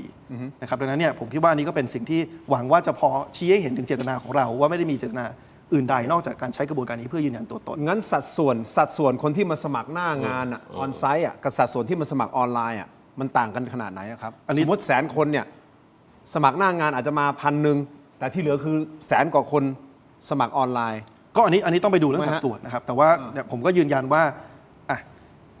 ถ้ากังวลถามว่าข้อกังวลคืออะไรถ้ากังวลว่าพรรคประชาชนมีการไปบันทึกเลเซอร์ ID ของประชาชนที่ผ่านเว็บไซต์สมัครสมาชิกของพรรคประชาชนหรือเปล่าเนี่ยผมก็ต้องยืนยันว่าเราออกแบบการเคลื่อนไหวของข้อมูลเนี่ยเหมือนกับสมัยพรรคก้าวไกลนะครั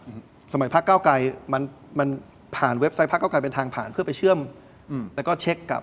บฐานข้อมูลของกรมการปกครองอย่างไรณวันนี้ก็ยังผ่านพรรคประชาชนเป็นเพียงแค่ทางผ่านเท่านั้นเพียงแต่ว่าพอปลายทางแล้วเนี่ยมันไม่ได้มีสัญญาณแต่รู้ใช่ไหมฮะว่าที่มันเป็นอย่างเงี้ยคนเลยสงสัยในเรื่องของความโปร่งใสของข้อมูลเลเซอร์ ID ของคุณครับซึ่งพรรคประชาชนยืนหยัดในเรื่องของความโปร่งใสมาโดยตลอดอันนี้ไม่ได้ตำหนิแต่กำลังจะพูดถึงว่าสิ่งที่พรรคจุดยืนของพรรคเป็นยังไงแต่การที่คุณให้เขากรอกเลเซอร์ ID แล้วสมัครเข้ามาและยังมีคนไปลองด้วยนะครับต้องขอคุณเมตตาดีใช่ไหมมีคนเข้าไปลองสมัครแล้วใส่เลเซอร์ ID มั่วๆเข้าไปสมัครผ่านอีกต่างหากเขาก็เลยถามว่าทั้งที่คุณยังไม่ได้เชื่อมระบบกับกรมการปกครองและไอ้ข้อมูลที่เป็นเลเซอร์ ID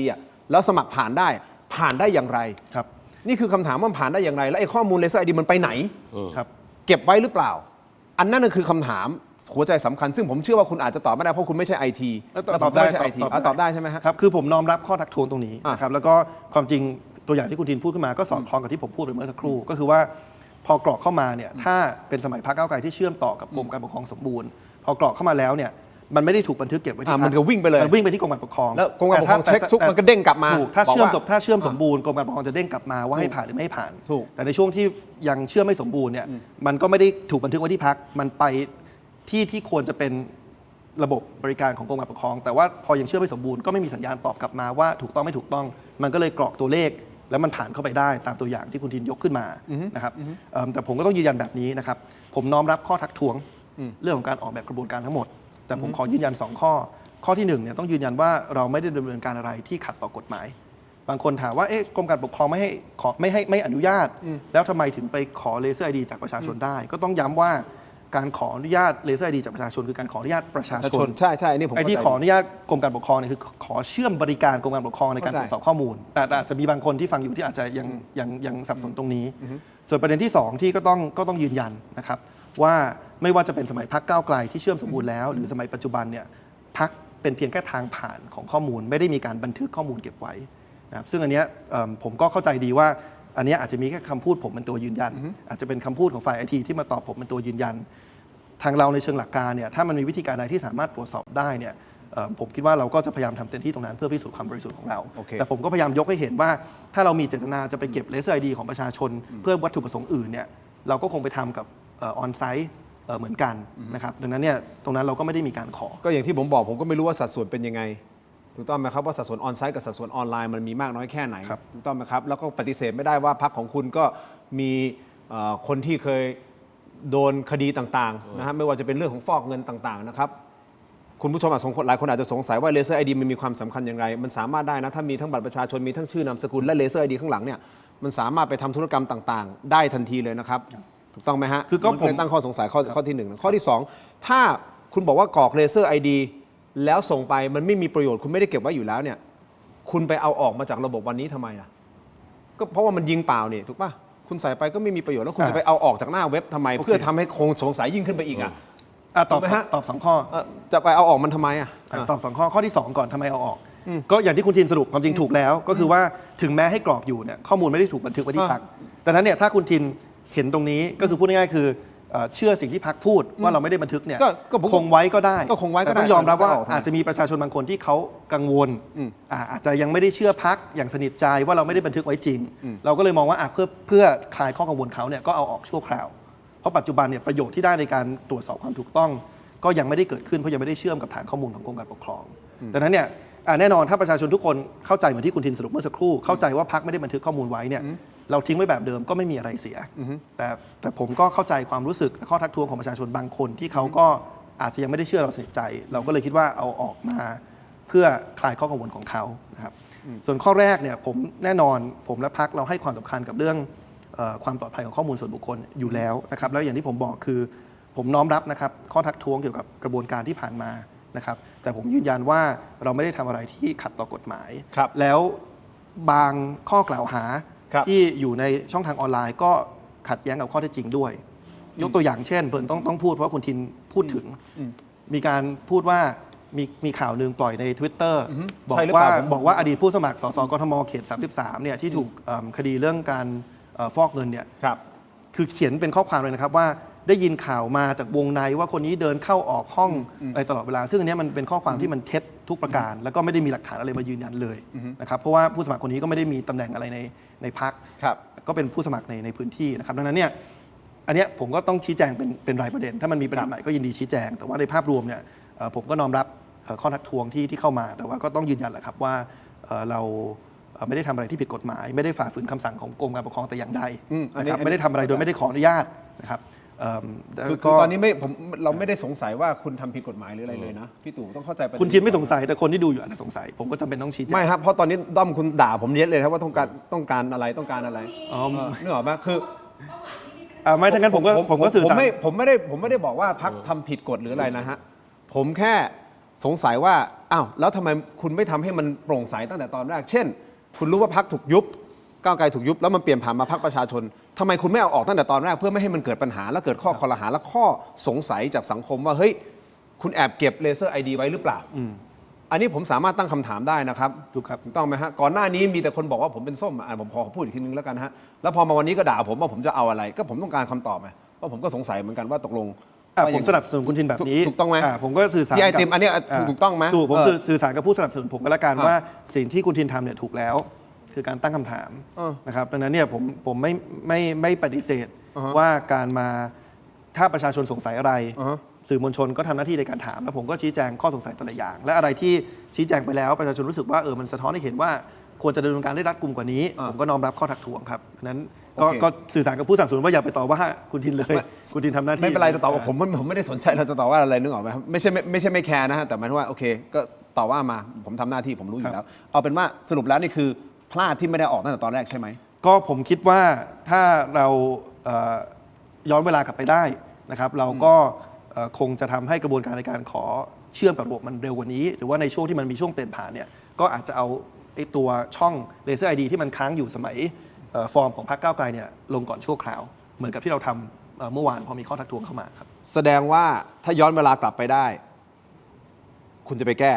เอาตรงนั้นออกไม่ให้มีเพื่อให้คลายข้อกังวลนะครับอันนี้ต้องย้ำว่าเพื่อคลายข้อกังวลแต่อย่างที่ผมเรียนแล้วก็คุณทินสรุปเมื่อสักครู่คือถึงแม้วันนี้เรายังคงฟอร์มไว้ให้กรอกเนี่ยยืนยันว่าข้อมูลไม่ได้ถูกบันทึกไว้ที่พรรคดังนั้นก่อนหน้านี้จากจุดที่มีการยุบพรรคก้าวไกลมาเป็นพรรคประชาชนจนถึงเมื่อวานใครที่กรอกตัวเลขเลเซอร์ ID เข้ามาในกระบวนการสมัครสมาชิกพรรคเนี่ยยืนยันว่าพรรคไม่ได้บันทึกข้อมูลนั้นไว้เป็นเพียงทางผ่านเหมือนกับสมัยพรรคก้าวไกลคุณยินดีที่จะให้เติร์ดปาร์ตี้ไปตรวจสอบแบ็กหลอกของระบบหรือเปล่าว่าไม่ได้มีการเก็บบันทึกเลเซอร์ ID ที่ผ่านมาทั้งหมดครับอันนี้เป็นสิ่งที่ผมได้ตอบในรายการก่อนหน้านี้ไปแล้วแล้วก็ยืนยันอีกรอบว่าเป็นคำถามแรกๆที่ผมถามฝ่ายไอทีเลยฝ่ายไอทีก็ยืนยันว่าถ้ามันมีกลไกอะไรที่ตรวจสอบแล้วมันสิ้นข้อสงสัยเนี่ยก็ยินดีครับในเชิงหลักการโอเคชัดเคลียร์ผมคือเรื่องการเป็นสมาชิกพรรคการเมือง ผมมองอย่างนี้นะคือเพื่อจะเป็นความเห็นประกอบครับคือความเป็นจริงก็ต้องเป็นเรื่องระหว่างพรรคการเมืองกับทางกกต.เท่านั้นเพราะเนี่ยนะครับถ้าไปเชื่อมโยงกับกรมการปกครองเนี่ยข้อมูลที่ไปผูกติดตามเลเซอร์ ID ที่ว่านี้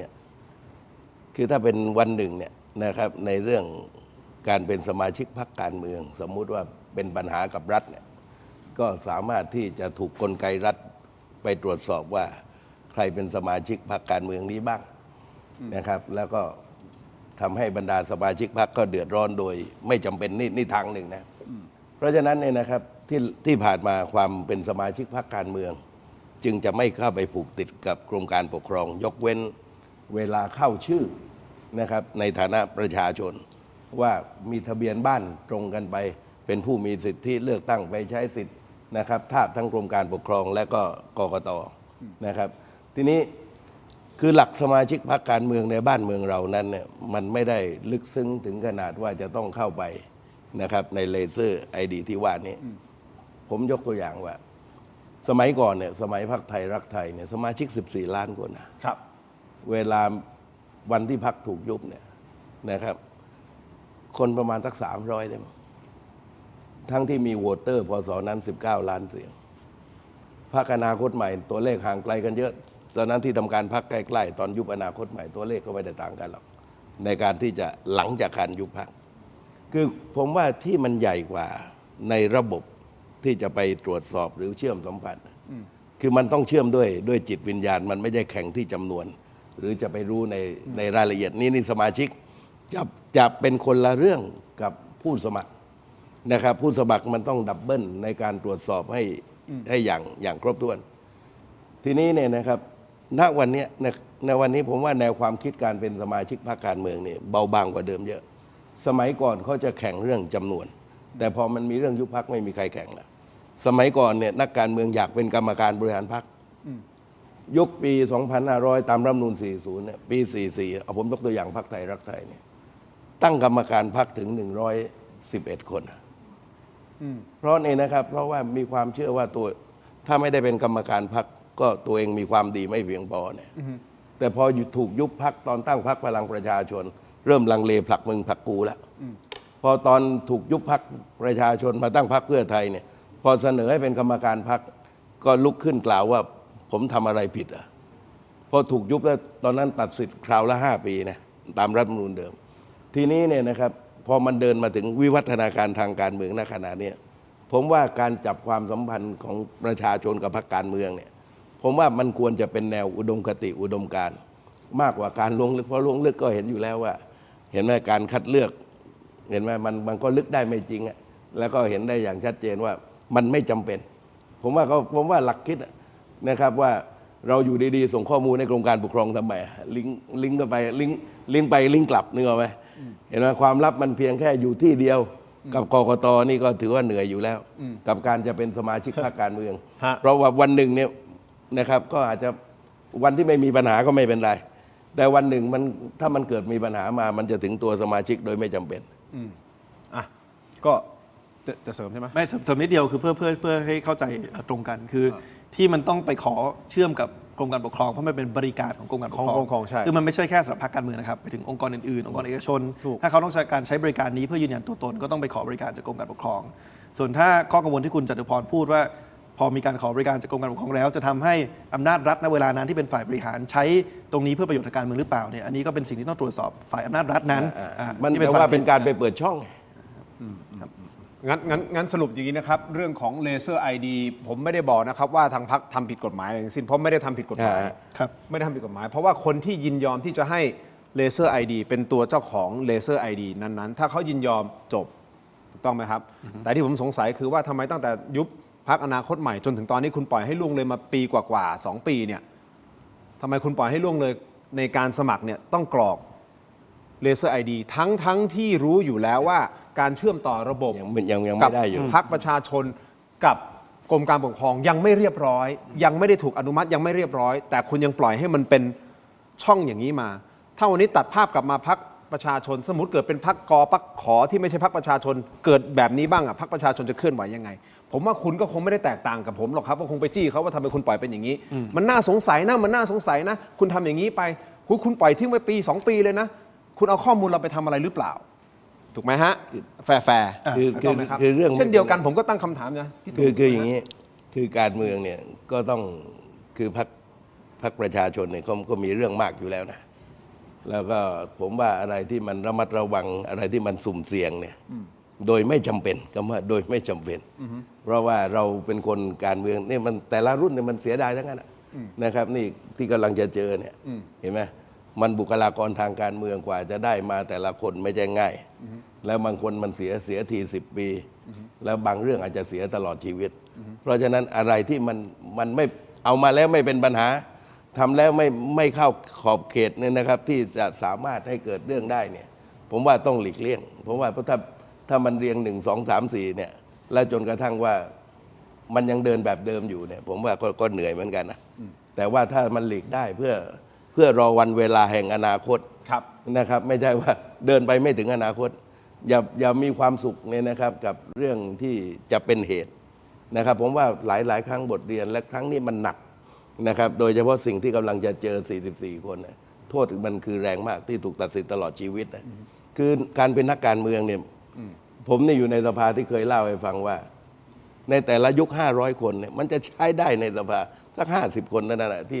ทำหน้าที่เป็นกระบอกเสียงนะ1 ใน 10แทบจะทุกครั้ง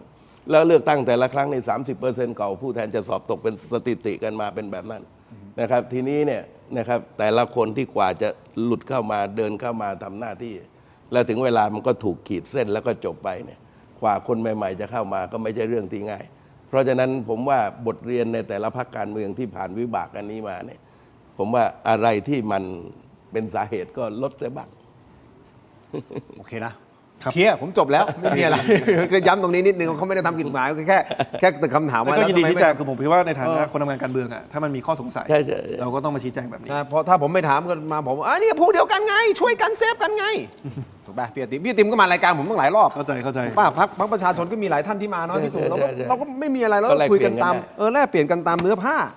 นะครับแต่ไม่เป็นไรคุณผู้ชมจะคิดว่าผมทำเพื่ออะไรยังไงวันนี้ท่านอาจจะไม่เข้าใจวันหน้าท่านอาจจะเข้าใจผมก็ไม่มีปัญหานะครับแต่ที่แน่ๆ ที่ผมเข้าใจเลยคือผมรู้ว่าคุณคอแห้งแล้ว คุณไอติวิธีการไทยอินของวิธีการไทยอินนะ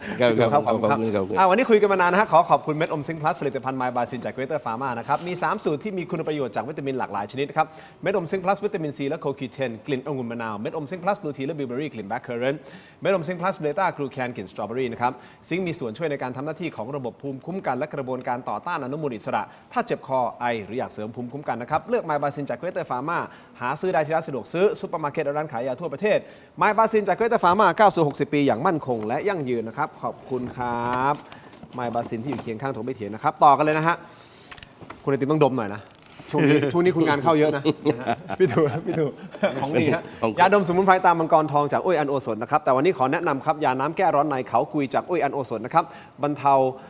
ไข้ตัวร้อนทานได้ทั้งเด็กและผู้ใหญ่นะครับมีจำหน่ายตามร้านขายยาทั่วประเทศอ่านคำเตือนในฉลากและเอกสารกำกับผลิตภัณฑ์ก่อนใช้นะครับอุ้ยอันโอสถนะครับนี่คือยาน้ำแก้ร้อนในนะฮะเขากุยขอบคุณมากๆครับมีคุณผู้ชมบอกว่าคุณทินเนี่ยเอาเวลาไปจี้กกตเถอะโอ้ยผมอยากให้กกตมามากเหลือเกินนะฮะจริงๆผมอยากถามว่าผมสงสัยแล้วผมเอาสิ่งที่คุณไอติมมาสงสัยวันหลังพวกออกเป็นเพรสเป็นแบบเพรสเอกสารทางเดียวดีไหมใช่เพราะตอนนี้กกตทำแบบนั้นเนี่ยใช่ไหมตอนหลังเริ่มใช้เป็นนี่แหละเป็นเอกสารชี้แจงอย่างเดียวไงเพราะฉะนั้นคุณผู้ชมบอกว่าเนี่ยอยากจะให้ผมอยากมากเลยไม่ใช่ว่าเราไม่พยายามนะทีมผมพยายามมาตลอดเลยนะฮะคุณผู้ชมครับแล้วก็บอกว่าจี้แต่พักนี้พักเดียวพักนี้พักเดียวคืออย่างนี้ฮะพักนี้เขาให้ความร่วมมือกับเราน่ารักกับเรามากแล้วก็มานะครับพยายามที่จะตอบทุกคำถามที่มีอยู่แบบตรงไปตรงมานะครับก็มีบางพักเหมือนกันเช่นเดียวกันที่มานะครับแต่บางพักเราก็มีความยากลำบากในการติดต่อเหมือนกันนะครับคุณผู้ชมครับมาต่อกันที่ Seagull Electric นะครับ Seagull Electric เครื่องใช้ไฟฟ้าขนาดเล็กที่ตอบโจทย์ทุกการใช้งานนะครับวันนี้ขอแนะนำครับหัวเตาไฟแรงอาหารสุกไวอร่อยได้ทันใจนะครับเตาแก๊สตั้งโต๊ะ2หัวหน้ากระจกหน้าเตานะครับและแผงควบคุมนะที่เป็นกระจกนิรภัยด้วยนะครับหัวเตาทองเหลืองทนความร้อนสูงไม่เสียรูปง่ายทนต่อการกัดกร่อนจากความชื้นและน้ำมันไม่เป็นสนิมนะครับ Seagull Electric เครื่องใช้ไฟฟ้าขนาดเล็กที่ตอบโจทย์ทุกการใช้งานนะครับขอบคุณมากเลยนะครับและ Seagull Electric นะฮะเราขอมอบไม่ต้องห่วงคุณไอติมทุกอย่างมันไม่เกิน 3,000 บาทนะรวมกัน อันนี้คือแก้วปั่นสมูทตี้มิกซ์นะฮะแบบแก้วปั่นนะสำหรับผมก็ได้ไอ้สีเทาไป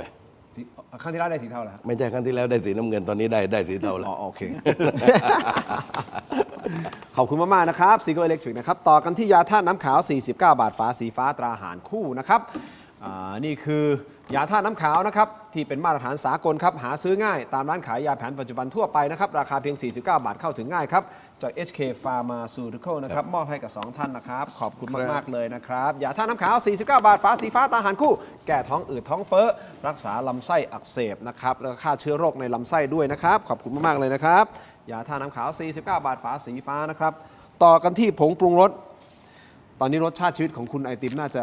จัดจ้านอยู่นะฮะแต่นี่ฮะเอานี่ฮะอันนี้ครับผงปรุงรสนะฮะรสหนึ่งครับมีให้เลือกหลากหลายรสชาตินะครับปรุงอร่อยแน่รสหนึ่งครับไม่ว่าจะเป็นรสไก่รสหมูรสเนื้อนะฮะต้มผัดแกงทอดยำหอมอร่อยได้ทันใจนะครับต้องรสหนึ่ง No. 1ปรุงอร่อยแน่รสหนึ่งครับโปรโมชั่นในช่วงตรุษจีนนี้นะครับพิเศษครับ1 แถม 1และโปรโมชั่นสุดคุ้มอีกมากมายหาซื้อได้แล้ววันนี้ที่ Shopee Lazada TikTok Gourmet Market Foodland และซุปเปอร์มาร์เก็ตทั่วไปปรุงอร่อยแน่รสหนึ่งนะครับขอบคุณมากๆเลยนะครับและแน่นอน Brentech Tri Screen นะฮะคุณผู้ชมที่คอมเมนต์เข้ามานะฮะทั้งพี่ตู่ได้เห็นนะฮะคุณไอติมก็ได้เห็นผมก็ได้เห็นด้วยนะครับก็ต้องขอบคุณฮะ Brentech Tri Screen แนะนำเลยนะฮะจอเสริมสุดล้ำที่สามารถทำงานพร้อมกันได้ถึง4หน้าจอในเวลาเดียวกันครับด้วยความคมชัดระดับ Full HD และการเชื่อมต่อที่ง่ายสุดๆครับเพียงเสียบสาย USB Type C ก็พร้อมใช้งานได้ทันทีนะครับน้ำหนักเบาด้วยพกพาสะดวกนะครับกดเข้าไปที่หน้า Facebook Tero Digital นะครับนะฮะใส่โค้ดไปด้วยนะฮะอย่าลืม Let's Play AI ครับใน Tero Digital นะครับรับส่วนลดทันที 2,000 บาทเลยนะครับขอบคุณมากๆเลยนะครับมีอะไรต่อจ๊ะคุณจะเป็นฝ่ายค้านใช่ไหมฮะซักฟอกรัฐบาล เราจะทายอินทุกสินค้า ทั้งซักทั้งฟอกนะครับบริษัทสะดวกสะอาดปลอดภัยจำกัดคือผู้ผลิตผงซักฟอกแบรนด์ไทยแท้ที่อยู่เบื้องหลังสินค้าคุณภาพในร้านค้าชั้นนำมากมายนะครับไม่ว่าจะเป็นแบรนด์คุ้มค่าแบรนด์ Clean Action ของ 7-Eleven และ Lotus นะฮะแบรนด์แชมป์ของ CJ Express แบรนด์ Clean D ของ Big C นะครับและก้อนดับกลิ่นโถปัสสาวะชายแอปดีไซน์สวยห้องน้ำหอมนะครับสนใจสั่งซื้อหรืออยากผลิตผงซักฟอกในแบรนด์ของตัวเองติดต่อได้ทุกช่องทางที่ชื่อว่า Thai Detergent นะครับขอบคุณมากๆเลยนะครับขอบคุณมากๆเลยนะครับนี่ฮะเอาละมาถึงตรงนี้สุดท้ายสุดก็ต้องรอดูกันต่อไปใช่ไหมทีมงานโอเคแล้วเนาะหอมปากหอมคอวันนี้พี่ตู่เราคงรอดูต่อไปนะฮะว่าสุดท้าย เราจะต้องเลือกตั้งใหม่หรือเปล่าไม่รู้คือผมเนี่ยอยู่ในฐานะจะเป็นฐานะคนดูเป็นครั้งแรกเพราะ2 ครั้งเนี่ยผมอยู่ในเหตุการณ์นะครับเป็นผู้สมัครโมฆะแล้วก็สมัครแล้วก็เลือกตั้งไม่สำเร็จ แล้วก็ถูกยึดอำนาจอยู่ทั้ง2 เหตุการณ์วาดหวังว่าครั้งนี้ในฐานะผู้ชม คงคิดว่าเนี่ยนะครับไม่ควรจะเกิดในสิ่งเหล่านั้นหมายถึงว่าภาพสุดท้ายนะคุณไอติมโอเคนะโอเคก็ผมว่าตอนนี้ก็เดิน2 ทางคู่ขนานครับตรวจสอบเรื่องของการเลือกตั้งแล้วก็เตรียมตัวหากสภาเปิดทำหน้าที่เป็นการนำฝ่ายค้านคุณผู้ชมครับเดี๋ยวผมขอสรุปนะฮะบอกว่าเตรียมตัวตรวจสอบใช่ไหมฮะเตรียมตัวทำงานในสภาใช่ไหมครับมาดูนะฮะว่าสุดท้ายสุดนะฮะรัฐบาลหน้าตาจะเป็นอย่างไรนะครับแต่ที่แน่ๆครับอันนี้คือสรุปสิ่งที่วันนี้คุณธรรมนัส พรหมเผ่านะครับได้แถลงข่าวเมื่อสักครู่นี้คุณผู้ชมครับในทีมงานสรุปหัวข้อสำคัญนะครับผู้สื่อข่าวถามถึงกรณีที่มีภาพคุณนฤมลไปพูดคุยกับคุณอนุทินในงานศพนะครับเป็นการคุยอะไรกันคุณธรรมนัสนะฮะชิงตอบแทนเลยครับว่าไม่มีอะไรในกอไผ่มีแต่หน่อไม้ต้องไปตีความอีกนะครับผู้สื่อข่าวก็ถามต่อครับคิดว่าเป็นการเล่นกันทางการเมืองหรือเปล่านะฮะคิดว่าเป็นการเล่นกันทางการเมืองหรือเปล่าคุณธรรมนัสตอบว่าการเป็นนักการเมืองต้องพร้อมถูกตรวจสอบครับใครที่ตั้งผมเป็นรัฐมนตรีถ้าคุณคิดว่าผมผิดคุณก็ต้องโดนด้วยพร้อมบอกด้วยนะครับว่าพรรคกล้าทำไม่เคยกลัวใครบีบถ้าใครบีบมาผมสวนกลับแล้วก็ย้ำด้วยนะครับว่าสิ่งที่น่าเป็นห่วงที่สุดคือการเลือกตั้งฮะบัตรสีชมพูผมปรึกษาหารือกับกูรูมาหลายท่านผมเป็นห่วงเรื่องนี้มากกว่าบางครั้งเราไปให้ความสนใจกับการจัดตั้งรัฐบาลแต่เราไม่ให้ความสนใจที่มาที่ไปเลยซึ่งถ้าให้เลือกตั้งใหม่เลือกพรุ่งนี้ผมก็พร้อมครับ ผู้สื่อข่าวถามต่อว่ารู้สึกไหมว่าภูมิใจไทยเปลี่ยนไปคุณธรรมนัสบอกว่าคนเราตอนรักกันน้ำต้มผักก็ว่าหวานผู้สื่อข่าวถามอีกว่ายังรักคุณอนุทินอยู่ไหมคุณธรรมนัสตอบว่าผมไม่เคยทะเลาะกับใครก่อนใครทะเลาะก่อนก็กลับไปฝันร้ายสรุปหัวข้อใจความสำคัญเขย่าขวัญวันศุกร์เขย่าขวัญวันศุกร์วันนี้วันพฤหัสไหมวันนี้พฤหัสไม่เป็นไรพรุ่งนี้วันศุกร์แต่ว่าคุณธรรมนัสเนี่ยบอกว่าจะเดินทางไปต่างประเทศใช่ไหมไปยุโรปใช่ไหมมีคนถามว่าทำไมมานั่งแถลงข่าวยังไม่ไปเดินทางหรออ๋อเข้าใจว่าไปยุโรปน่าจะไฟล์กลางคืน ครับ หรือว่าท่านไม่ได้ไปละตกลงไปใช่ไหมแล้วมีคนไปซูมนาฬิกาเนี่ยริชาร์ดมิลเนี่ยริชาร์ดมิลของท่านเนี่ยอันนี้ผมไม่แน่ใจว่าเป็นรุ่น RM อะไรนะแต่น่าจะเป็นตัวน่าจะหลายตังค์อยู่นะ ก็อยากดูรุ่นอะไรก็ไปเปิดดูในบัญชีทรัพย์สินหน่อย ใช่เพราะต้องยืมบัญชีทรัพย์สินใช่ไหมต้องมีในบัญชีทรัพย์สิน ใช่ ทีมงานไปตรวจเลยถ้าอยากจะรู้ ถ้าไม่มีนี่เป็นเรื่องเลยนะครับ อะไรนะ ถ้าไม่มีนี่เป็นเรื่องเลยนะครับ ก็นั่นเขาอาจจะเป็นยืม นี่เหมือนนักการเมืองเนี่ยโจรขึ้นบ้านเนี่ยแล้วเสร็จแล้วเนี่ยก็ภาวนาอย่าให้ตำรวจไปจับโจรได้นะเพราะว่าหลายเรื่องไม่ได้แสดงบัญชีทรัพย์สินเอาไว้ ตำรวจจับได้แทบจะเป็นลม อย่างนั้นเลยสั้นๆฮะมีรายงานจากภาคภูมิใจไทยออกมานะครับบอกว่าบ้านใหญ่หลายจังหวัดอาจจะต้องเสียสละไม่รับตำแหน่งในปีแรก เพื่อให้คนนอกที่เป็นมืออาชีพเข้ามาปั๊มตัวเลข GDP เพราะเรา GDP เท่าไหร่นะ1กว่า2ป่ะปั๊มตัวเลข GDP ให้มันดูดีก่อนในปีแรก เพื่อเอาใจชนชั้นกลางและลดข้อคอรหาเรื่องของพรรคซะกล่าวสั้นๆทั้งสองท่านคิดเห็นยังไงพี่ตู่จะทำแบบนี้จริงเหรอ เพ ราะว่าต้องคือถ้ามาตรฐานของคำว่าไม่เอาสีเทาเนี่ยผมว่าก็เป็นก็แต่ละเรื่องแต่ละคนก็ไม่ง่ายเหมือนกันเพราะฉะนั้นก็ต้องมันมีสงครามตัวแทนวางตัวแทนกันเอาไว้ แต่ทั้งหมดทั้งปวงบัดนี้เนี่ยนะครับ คนนอกก็กลายเป็นคนในไปหมดละเพียงแต่ว่าหน้าตาถัดจากนี้ไปกับสิ่งที่ทำก็คือว่าในระยะสั้นเนี่ยแน่นอนที่สุดเรายังไม่ได้เห็นฝีไม้ลายมืออย่างแท้จริงนะคือนักการเมืองต้องดูกันในระยะยาวผมเปรียบเปรยเหมือนกับโค้ชฟุตบอลนะครับไม่ต้องมากดูไอ้โค้ชไอ้ลิเวอร์พูลเนี่ยผู้จัดการทีมเนี่ยนะครับไอ้สมัยที่มันชนะเป็นแชมป์เนี่ยมันยิ่งใหญ่มากนะครับแต่พออีกสมัยหนึ่งพอแข่งยังไงก็แพ้เนี่ย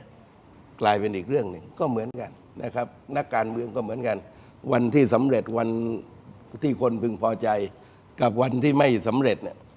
นะครับจากคนคนเดียวกันก็มีให้เห็นกันอยู่บางคนก็สำเร็จในขณะหนึ่ง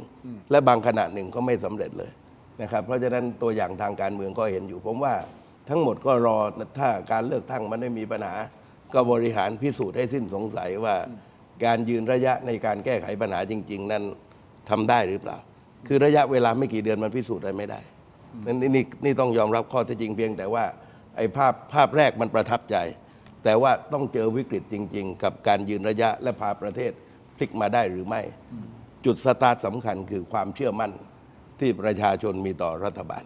รัฐบาลมีเสียงมากถ้าขาดซึ่งความเชื่อมั่นแล้วจะไปยากเพราะฉะนั้นภารกิจของคุณอนุทินนะครับสมมุติการเลือกตั้งไม่เป็นปัญหาเนี่ยความเชื่อมั่นเป็นสิ่งแรกหลังจากนั้นทุกอย่างจะตามมา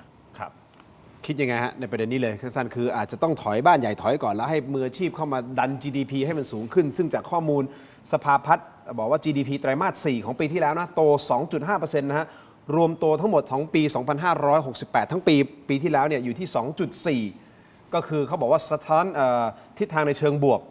นะครับในเชิงบวกนะฮะว่ามีโอกาสถ้าขึ้นไปมากกว่านี้ก็จะดีมากนะครับมืออาชีพหมายถึงใครเขาได้ระบุไหมครับไม่ได้ระบุก็อาจจะเป็นหมายถึงใครครับเช่นคุณสุปจีคุณเอกนิติอะไรอย่างเงี้ยแสดงว่าตัวลงที่เลือกนี่คือได้แค่ปีเดียวไม่ได้4 ปี4 ปีไม่รู้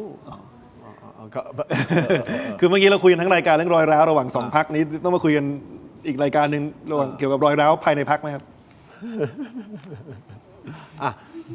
สรุปคุณมองว่าจริงๆมันคงต้องไปยาวไม่ใช่แบบแค่ปีเดียวผมคิดง่ายๆคือการมาบอกตั้งแต่ต้นว่ารัฐมนตรีคนไหนจะอยู่แค่ปีเดียวเนี่ยผมก็ตั้งคำถามว่าถ้าเป็นจริงนะมันหมายถึงอะไรถ้าคนหนึ่งมาทำหน้าที่เป็นรัฐมนตรีแล้วทำผลงานได้ดีแล้วทำไม1 ปีต้องเอาเขาออกครับคือโอเคคุณตั้งเป็นคำถามโอเคเข้าใจคือตำแหน่งรัฐมนตรีของเราเนี่ยมัน2 เดือน 3 เดือนเองนะโอเค6 เดือนแต่ละปีนึงนี่คือแต่ว่าคือนานแล้วใช่ไหมนะครับคือปีผมเข้าใจหมายความว่าบรรดาบ้านใหญ่ในแต่ละจังหวัดเนี่ยซึ่งคิดว่าเขาพาผู้แทนมาเป็นจำนวนที่เป็นตัวเลขอะว่าภายในปีแรกเนี่ยอย่าเพิ่งเข้ามาแต่ว่าการเมืองมันไม่มีใครรู้ว่าจริงๆจะอยู่ได้นานสักเท่าไหร่โอเคนักการเมืองคิดจะอยู่นานไม่เคยได้อยู่นานนะเพราะฉะนั้นต้องไม่คิดแล้วจะอยู่นานก็พลเอกประยุทธ์ขอเวลาอีกไม่นานนะ ได้ตั้ง9 ปี โอเค ไพวกจะอยู่นาน อ้าวคุณผู้ชมทิ้งท้ายนิดเดียวฮะอันนี้คือบ้านใหญ่ในภูมิใจไทยนะครับสั้นๆนิดเดียวสรุปเลยนะฮะคุณผู้ชมหลายท่านอาจจะสงสัยบ้านใหญ่มีใครยังไงกันบ้าง บ้านใหญ่นะครับก็คือที่ชื่อคุ้นหูกันนะฮะแล้วก็ทำผลงานจากการเลือกตั้งเข้าเป้าไม่ว่าจะเป็นทั้งบ้านใหญ่ไทยเศรษฐ์นะครับท่านชาดาไทยเศรษฐ์ใช่ไหม เขาก็ลูกสาวก็มาเป็นแทน ใช่ครับแห่งอุทัยธานีนะครับส่วนบ้านใหญ่ไตรสรณกุลแล้วก็อังคสกุลเกียรติอันนี้คือศรีสะเกษนะครับส่วนบ้านใหญ่ปริศนานันทกุลก็คือที่อ่างทองบ้านใหญ่ศิลปะอาชาบ้านใหญ่สะสมทรัพย์นั่นก็คือนครปฐมนะฮะแล้วก็บ้านใหญ่ศิลปะอาชาก็เป็นที่สุพรรณบุรีนะครับแล้วก็ยังมีซุ้มคุณสุชาติชมกลิ่นภายใต้ชื่อกลุ่มว่าซุ้มมังกรน้ำเค็มที่ไปร่วมกับคุณธนกรวังบุญคนชนะยกทีมกลุ่ม 16 พรรครวมไทยสร้างชาติเข้าภูมิใจไทยและยังมีอีกซุ้มหนึ่งนะครับก็คือกลุ่มของคุณเอกนัทพร้อมพันธ์ก็คือกลุ่มสุดซอยนะครับที่ผนึกบ้านใหญ่จุลไสยแห่งชุมพรที่กวาดสสกลับเข้ามาเกือบครบนะครับอันนี้เป็นตัวอย่างให้เห็นภาพอ๋อเหรอฮะโอ้น้องเถียงมากผมบอกทีมงานนี่สุดยอดเลยผมพูดปุ๊บขึ้นตามที่ผมพูดน่ารักที่สุดขอบคุณมากครับเอาละมาดูโหวตกันหน่อยนะครับคุณผู้ชมโหวตกันเข้ามาเราถามคุณว่าคุณคิดว่าการเลือกตั้งปี 69 จะเป็นโมฆะหรือไม่นะครับ